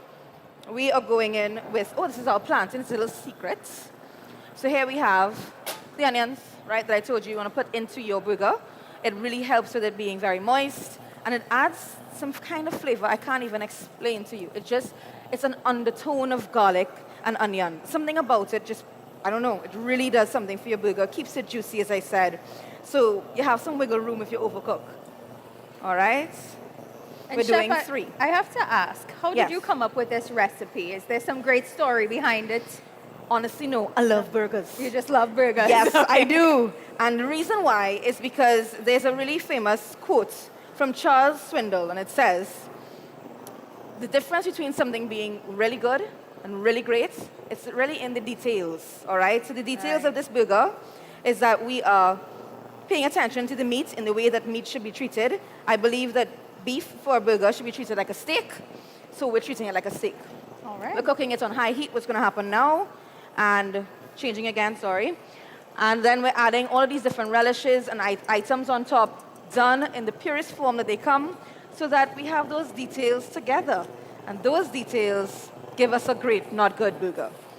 Right? So, how are you feeling about your sauce?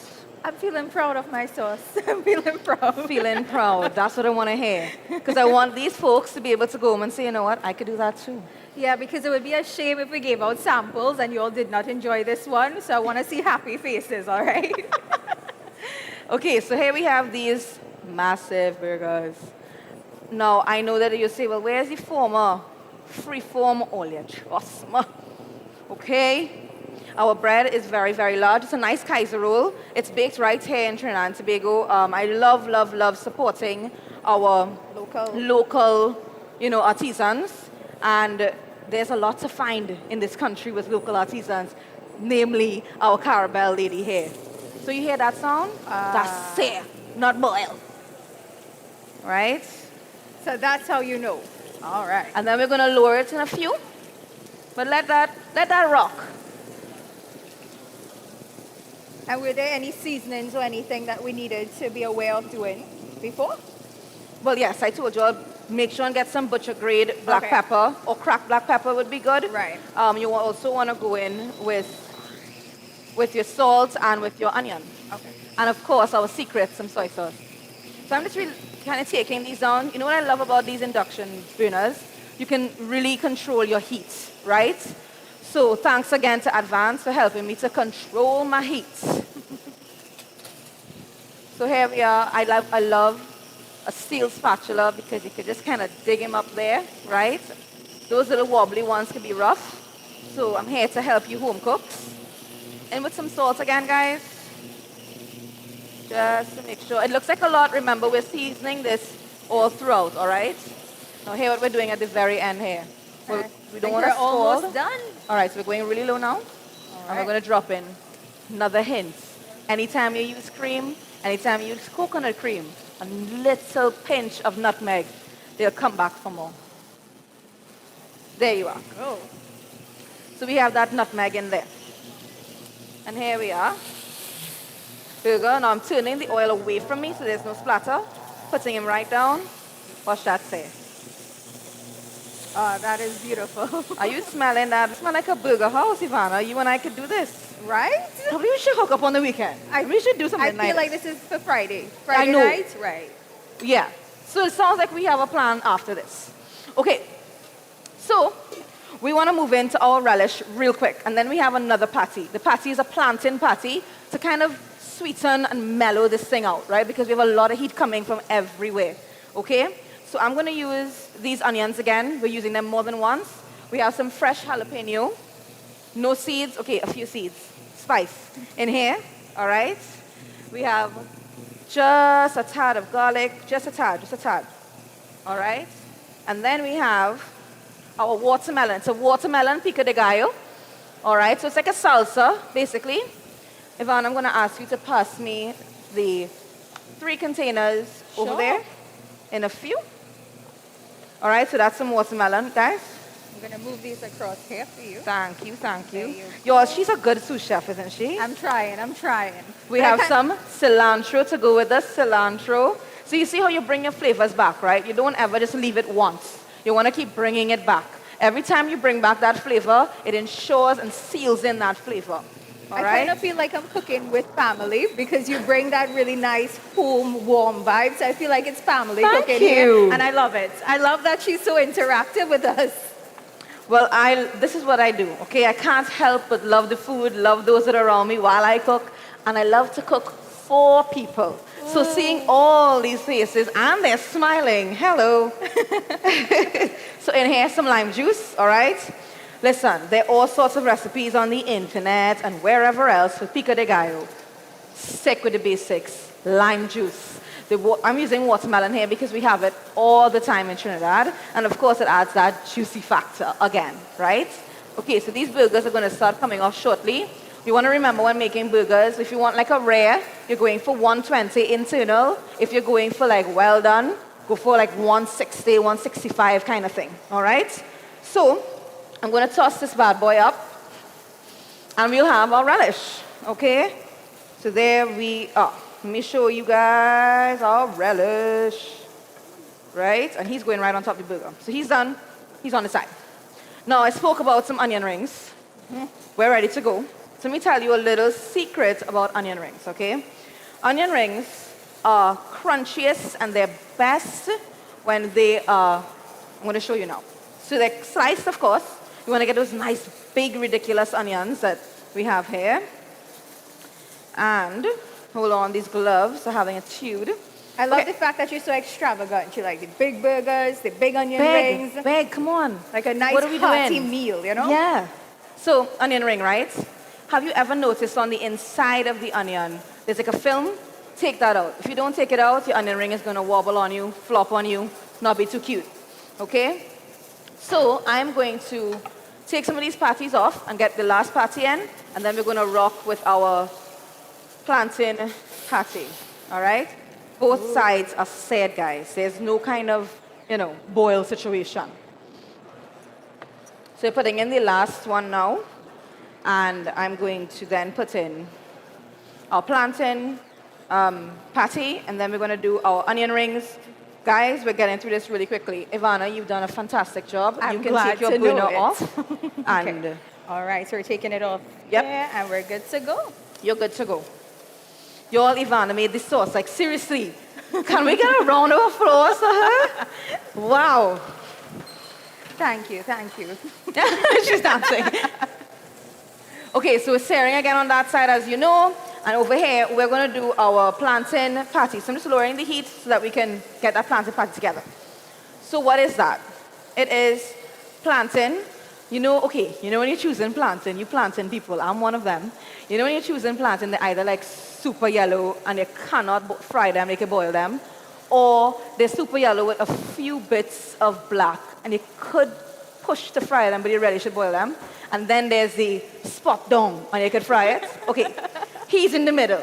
He is the super yellow with a few little spots that you can boil. Don't really fry. So we've boiled him, all right? I'm going to just use a potato masher. All right. And I'm going to mash this guy right up. All right? And here's where the little fun comes in. We are going to add some corn flour. Why? It really just kind of helps to bind it. And we're going with that same Latin flavor, right? Latin flavors, Latin produce, which is actually our produce. It's the Caribbean's produce, and that's the point of this conference, right? So we want to remember how we can use what's our own first. How can we show the world what we have and do it pretty good? And as you mentioned that, you also have experience working out of Trinidad and Tobago. Correct. Yeah, you were in Miami for 2 years, to my That's knowledge. right. So tell me a little bit about that experience as well. Well, being in Miami was like super eye-opening in the sense that I saw so much opportunity for our Caribbean flavors to be used. Right. I had the really great opportunity of working as a private chef on South Beach and throughout Miami Beach, North Beach. And as a result, I was able to really showcase who we are as a people to those that just wanted a private chef, that when they came home, they wanted to eat and didn't want to call takeout. Right. So it was really fun, and it gave me a super appreciation for what we have. We take it for granted because we're here all the time. And we see, plantain in season, mango in season, the neighbor have avocado, they'll bring it for you. But it's not like that everywhere, you know what I mean? Wow. So I got an appreciation for what we have. And I'd say that's probably one of the biggest takeaways from Miami for me, to really appreciate the culture that I come from. I love that. Okay, so our plantain patty, guys, just like a beef patty. You see it's really nice and yellow. And it has your corn flour. All right?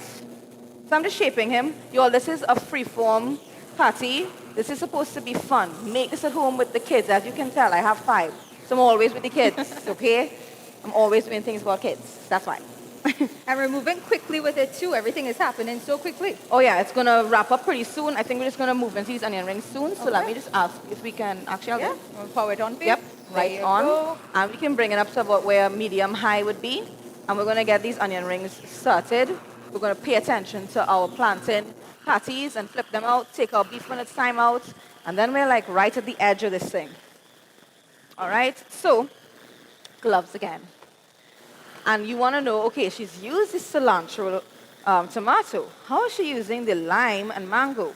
So I just told this lovely lady here, Hesma, about the Carabel food products. I don't love mango. I know my Trinity card get takeaway. I don't love mango. But I tasted it, and guys, it's pretty good. You're It is- convinced. You're convinced. Listen, Okay. I'm really convinced. Right? So I'm using that as our burger sauce. How's the burger sauce going to go? It's going to be in place of the butter or the mayo. All right? So that's coming in shortly. Our oil is coming to temperature. I'm seeing those little wavy lines inside there, which is great. So let's start getting these onion rings on the road. May I harass you again? Yeah. To give us some water in here? Sure. Actually, yes, you can go right ahead. Let me see. Some water, just to cover it. Okay. Just to cover it. All right. Nothing more than we're that. working with here. Okay. So here we have some panko. I know panko has become like a craze in the food industry now. It is a Japanese breadcrumb, and I have added some fresh thyme, local thyme, some salt, some black pepper, and I've also added some like dried onion flakes, right? Because we're bringing back the onion flavor on the onions, okay? In fact, Chef, I do have a question for you. What are you working with here in terms of your water? Do you have your bottled water that you're working with, or are we No, working here what? Let's directly? rum it up. I'm seeing some rum. Let's hit some white oak. Let's go with. And she's not joking. She is serious about Yeah, this. I'm really serious. She's, oh, my goodness. So all right. things are getting crazy in this kitchen, if you ask me. Okay, guys. Pineapple. Hello. Okay. All right, Let's move from the fires. We definitely need to get a close-up on this. Okay, let me ensure that they get to their branding. All right, we're going with some pineapple. Ooh. Don't worry, it's going to burn off. We're gonna feel this. Burn off. It's going to burn off. It's going to burn off. I don't actually drink, so good luck to you there. All All right. right. May I ask This, before- I before- love this. I love the fact that we are infusing it with alcohol at this point. Yeah. It took an unexpected turn here, but in the best way possible, if you ask me. Listen to me. Parenthood and being in the kitchen means that you're going to have to kind of roll with the punches. And if you can't roll with the punches, well then, get out of the kitchen. I've never done burgers or onion rings with white oak, ever. Bring So- it back. Bring it back. We need more, Wow. girl. We need more. Bring it right We're back. going for more. We're Pineapple. going We're again. going with pineapple. All right, this burger is getting there. We're leaving him alone.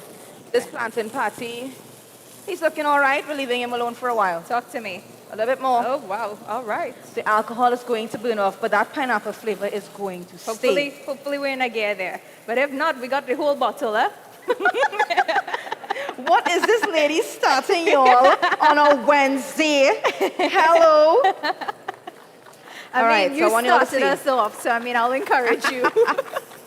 All right, so I want you all to see what's going on here, right? We're making a very thick batter. In this flour, there is nothing but our white oak, all right? And we are going to dip it into a seasoned panko, all right? So, Wow. here we go. Oh man, guys. Straight into it. Listen to me. All right, and the smell. Are you smelling the pineapple? It's I'm insane. smelling a lot of different flavors happening here, and it's so fun. That's the thing.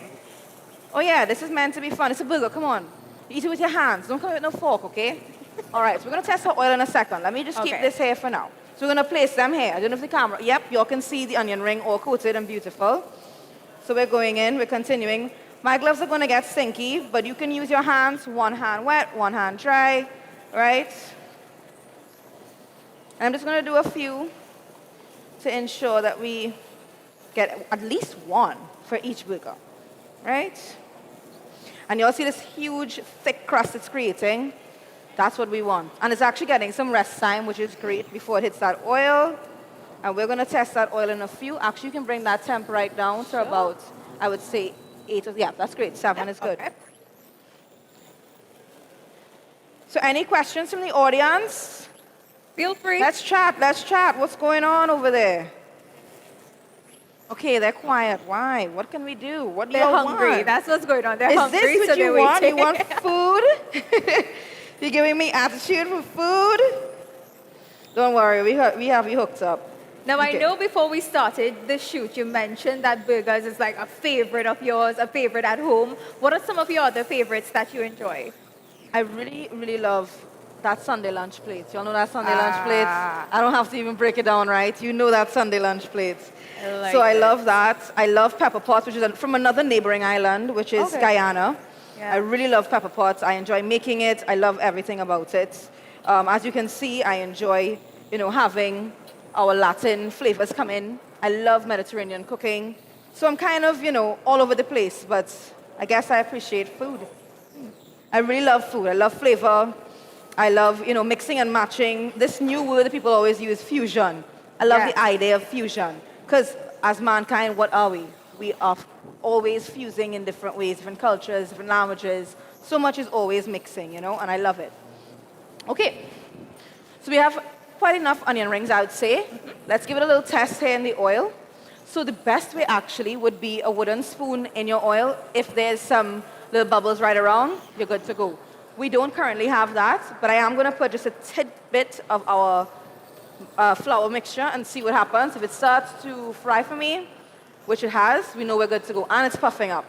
So let's go right in with these. And then we're going to get more of our patties in. All right, guys, I'm ready, are you? Oh, our pineapple, white oak. Oh my gosh, we're using so many things now, right? Carabelle, white oak, like, okay.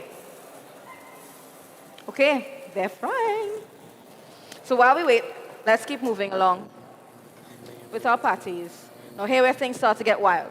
If you've had an arepa, you know about that ooey gooey cheese on the inside, right? Mm-hmm. Well, I got some of that. And we are going to top it on our plantain patty. So we have cheese like all over because we want that stretchiness. We want a lot of fun here, okay? So I'm using the same spatula, yes, for the beef and for the patty because they're going together. They're going to be going together anyway. All right, so I'm just going to go ahead with some of this. And it's really just grated mozzarella and queso blanco mixed. And we're going to let that just kind of melt, right? Mm-hmm. And as it melts, cover. And we're going to move this burger off. So we are ready with burgers being done. All right? And these guys are resting. Don't be worried about them. They're resting and having a grand old time here. They smell fab. Whoever's having, I suggest you have the first one. It's huge. Okay, so onion rings have popped from the bottom to the top of the oil. You should know by that time that they are pretty much ready to come out very soon because they've already floated, and we're just looking for color at this point. So they're cooked. They're tasting lovely. There's some nice little speckles of fun stuff on there, and we are just waiting for them to get golden. All so while that's going on, let's get some more patties in. More of these plantain patties. All right? Any questions from up here? Oh, I have a whole bunch of questions for you, but you're doing such a great job on your own because you love what you do so much. Thank you. I did not want to interrupt you, but I've been asking majority of the chefs this question. So with this meal, what's your perfect drink? Okay, give me a moment. My gosh, I'm on the spot now. Now, earlier on, we did seafood. And right. With our chef, he loves wines. So we paired it with a lot of wines. But I know we're having fun with this. So what would you say is a fun drink that you would normally enjoy? You know what? As we are reminiscing on my time in Miami, I would say it would be, so I don't drink alcohol, guys, right? But it would be a cider, like a super cold, ridiculous cider. Wow. Right? It's funny that she does not drink alcohol, but she will cook with it. Yes, because it's going to burn off and it tastes great in food. I'm not going to pretend it doesn't. All right, okay. So that patty is ready to go. And look at what happens here, guys. We're starting to build it from here, and then we're just going to get them onto the bread very shortly. All right, so we've been beginning to build pretty slowly, but I know it's happening. Don't worry. So now we're getting an idea of where you're going with this. Now we can see it forming. Yep. So where did this come from? There's this really cool burger spot that I used to go to. Right. And they offered something called a half and half. And a half and half was half of that ridiculous beef and then half of like a vegan patty.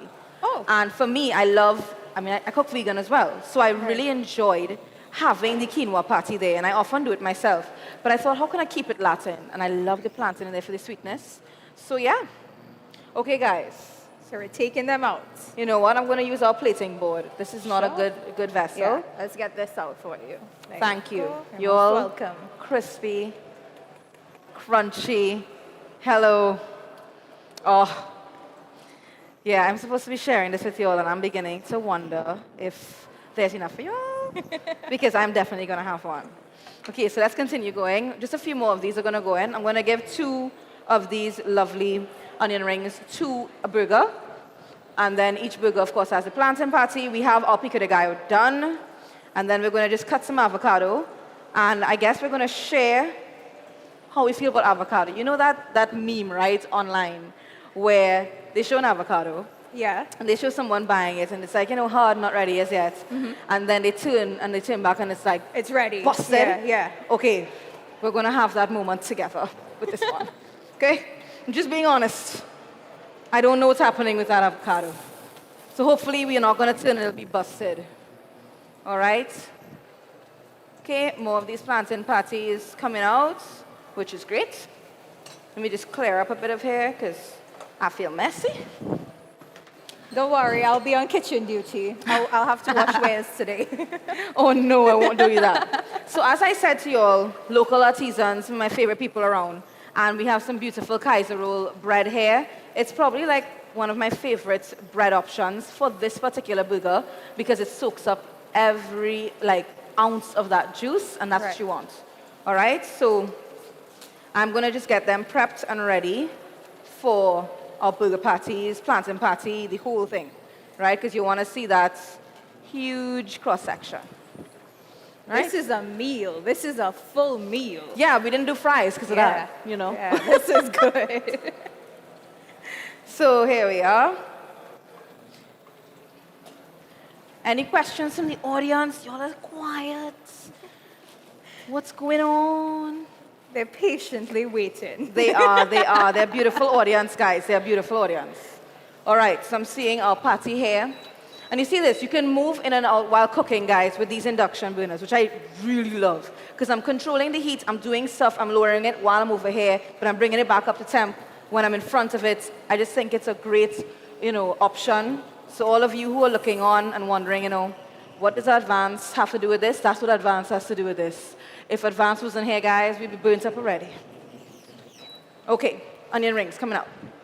See, I'm moving, kind of jiving with this kitchen, and it's easy. It's fun to do. And that's how you want to be in your kitchen, maybe commercial or even at home, Ivana, now you're quiet. In fact, I was going to ask you about something that I learned about you, and it has to do with the word boutique. And it's going to be perhaps give a new meaning to a couple of us here. Okay. Tell me a bit about that in terms of the term and the definition and how it's associated with you. All right, so I am a private chef, as you know, which means that you go to work, and by the time you come back home, food is prepared. Many corporates, individuals would take a service like that. The kids come home with a driver or so, and they don't have anything as yet. The parents are working, and I come in, I step in and take that weight of another thing on the schedule to cook for the children, something nutritious, something that's a lot that they won't be hungry throughout the night. I'm there for that. Right. So I step in at that point, but then I offer something called boutique catering. And what is boutique catering? It's a smaller size. I don't go over 50 people, and I stay with the host the whole day, the whole night, whatever time it takes for me to stay with them, cook on site, and kind of jive and help you host with your guests. Very nice. We learned something there today because I actually was not familiar with that. So you actually taught us something there. Yes, thank you. Thank you. All right, so back on the last patty, guys, the plantain patty. And we have our patties ready on this side. We have our sauce ready. Thanks, Ivana. Hello. You should work with me all the time. I don't know. You never know. This might take me to greater heights. I might become a chef people may this. say, that girl, Ivana, that you'll have with you. Just from that one sauce. We never know. One time. So I saw our previous chef also use these locally grown purple radish-like microgreens. Why I use microgreens instead of lettuce? One, the nutrition value is so much higher. And then two, it's locally grown. I mean, come on, let's support that. And then three, I don't really like lettuce. I'm being honest, right? And it's also a lot more, water than the nutrients count here. So I really love this. And then the color, come on. We eat with our eyes, all right? So we're going to start kind of building, all right? So here we are. And this lovely platter is going to become our platter once we've gotten everybody covered and done, all right? What else do we need? Oh, we're going to have that avocado moment just now, guys. We're going to have it together. That should be a thing, an avocado moment. We might make it a thing after this. Hashtag it. You know what? I'm going to hashtag this video as that. The avocado moment. Okay. Y'all, these onion rings are so crunchy. They're I like the scraping colors. on the cutting board. We're seeing a lot of color happening here, and it's so pretty. Oh, yeah. We are a colorful people, Trinidad and Tobago. Yeah. And the Caribbean, come on. And we're going Latin with this, but we're also keeping it close to home. These colors you see everywhere in this country. Okay, so we're starting. All right, we're going to put a patty on. All right. This is with our plantain, of course, right? So I'm going to switch them over to this so you get a picture. Y'all listen. Hisma from Caribel Foods, she can't wait, y'all. She can't wait. Yeah, call you out. But I mean, I'd be happy too. I'd be very excited. Your product is fantastic, and it is bumping this meal up in a way that I don't think it would have been without it. So we are grateful to you for that. Okay, y'all, so I'm moving this guy closer to y'all to see, all right? I want y'all to see what's happening over here. Getting this next guy on. This looks perfect for a game night, a family night, listen. if you're having a get-together, something in the backyard. This is perfect for so many different occasions. I mean, just even a looking at it birthday, already. you know? Yeah. Like my second daughter, she's into dinosaurs and burgers. What a combination. But it's the combination. Her future seems bright. You know, really bright, really, right? And she loves a burger. I mean, if you want to make that child smile, say she's getting a burger. Any day, any time, a That's burger. right. All So right. for her birthday, it's pretty much burgers or taco night whenever that birthday comes around. And it's great comfort food too. So I guess on a rough day for the entire family. And then, I mean, guys, look how please work. quickly we're whipping this together. I'm chatting with you. I just met this new sous chef of mine, Ivana. And, you know, I'm able to complete all of this while talking to you. I mean, you can do it at home. It is that easy. So do you all see what's happening? Okay, sorry. And she's got quite a personality. Like, she's bubbly. She's, you know, she's really into it. So it's not difficult. Okay, guys, we can't even close it like that, right? This is stacked. This is really stacked. Oh, yeah. Remember, your sauce has to come in here, girl. Listen, we aren't done. That's the magic. Yeah. Okay. So I'm just going to get a little spoon. Let's get that organized first. The avocado. You know what, guys? Let's have the avocado moment. So this is the avocado moment we've been talking avocado about. moment. Everyone in the audience, just, you know, say a little prayer for me quickly. Let's do this. Let's do this. Okay. The avocado moment's happening, Ivana. Oh my God, oh my God, oh my God. Are we ready? It's a bad one, but we're going to use the good of it, all right? So we had a rough avocado moment. That's okay. It happens at home. This is the avocado moment. I know, right? Okay, so I'm just going to place these on the other side of the bread where I'm getting like good pieces of the avocado, right? Okay. And guys, come on, this happens in the Caribbean all the time. Oh, yeah, If you this- have an avocado tree, you know, I had one growing up. I think it happens in every kitchen, in every household. We go through this. Yeah. It's the You'll work unofficial around avocado it. moment. Work around it. All right, so we're going to just, you know, get some of these guys out. And hear what? If it really is, you know, a problem for you, or it becomes like, I don't want to use it, make some guacamole. Nobody's going to know. Make the guacamole and enjoy the avocado. Hello. Thank the Lord for the avocado. We're not about wasting. Not in this kitchen, not with this chef at all, at all, at all. Nope. Because guess what? I connect to the guy who's cooking every day for his family. Yeah. I can connect with that person. I can connect with the people that are my clients. That's what I want to do. Because food is never supposed to segregate anyone. It's supposed to bring you Food should together. bring you together. Yeah. And she will often talk about fusing everything together, from the flavors, the seasonings, the countries, the people. She's all about that. So you all remember Caribel lime and mango, right? Here it comes. We've May I been ask- waiting for this to add it. Look at her. She's holding her heart. Listen. May I do you justice, ma'am, with your lovely lime and mango. Sorry, all these gloves ain't fun. All right. So I'm going to be wild, and I'm going to pour this on. So I'm going to go with a little circle here, kind of following the idea of the onion ring, so that when you bite into this, you're getting chunks of this mango, chunks. It's a little bit spicy. I mean, she's from Moruga, right? So when I said spicy, she said this, spicy what? I'm from Moruga, and I make pepper sauce. And I was like, oh, so sorry. So sorry. May I have the mango, please, my dear Ivana? Sure. And this one is perfection. We're sure we're safe This is with my this. favorite. So I told you earlier I don't like mangoes, right? This is the mango I will eat. It's a Graham mango. And we get those here. These are local, all right? They're just, I don't know, they're almost meaty. And they have enough sweetness. I find that Julie could be sweet. All right, so I'm just going to put him down like this, because these gloves are roughing me up. And this, he ain't perfect, Ivana. We didn't strike perfection with this one.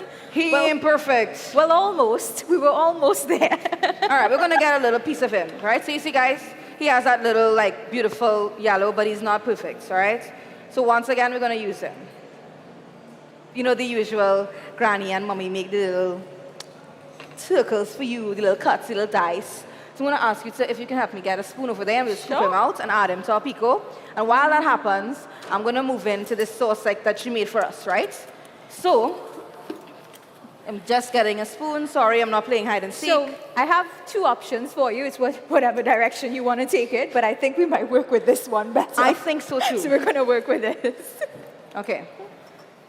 So I'm going to go in with the sauce that Ivana made for us here.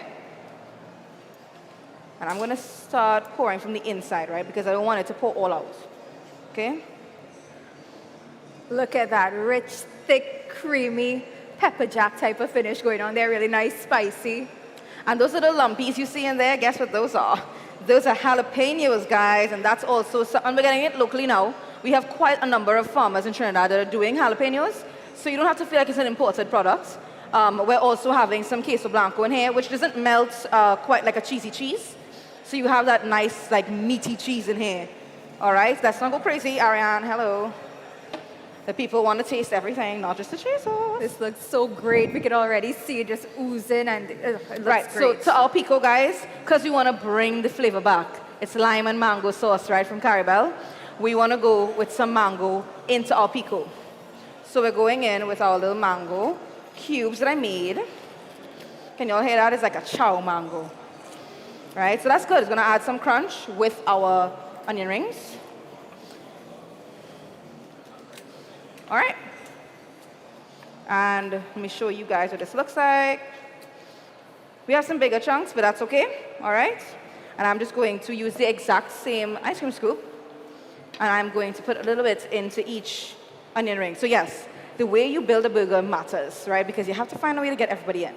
So in the onion ring, we're going to go in with our pico. And do you all see the colors coming back? We had purple with our radish. Don't worry about mess, okay? I have 5 kids. I love mess. If I didn't love mess, I'd be crazy. May I ask you, I have a surprisey for those of you who are asking, do you have a banner? Do you have a card? I got my cards. Do you see them hanging out of that bag right under there? Is it in right in front of you? We're playing hide and seek here. There we go. There we are. There we I think there are a few more right. right in that pocket. So I'm going to take one for them to begin to see. Yes. And yeah, perfect. She is the ultimate sous chef. Okay, so here we are. One down.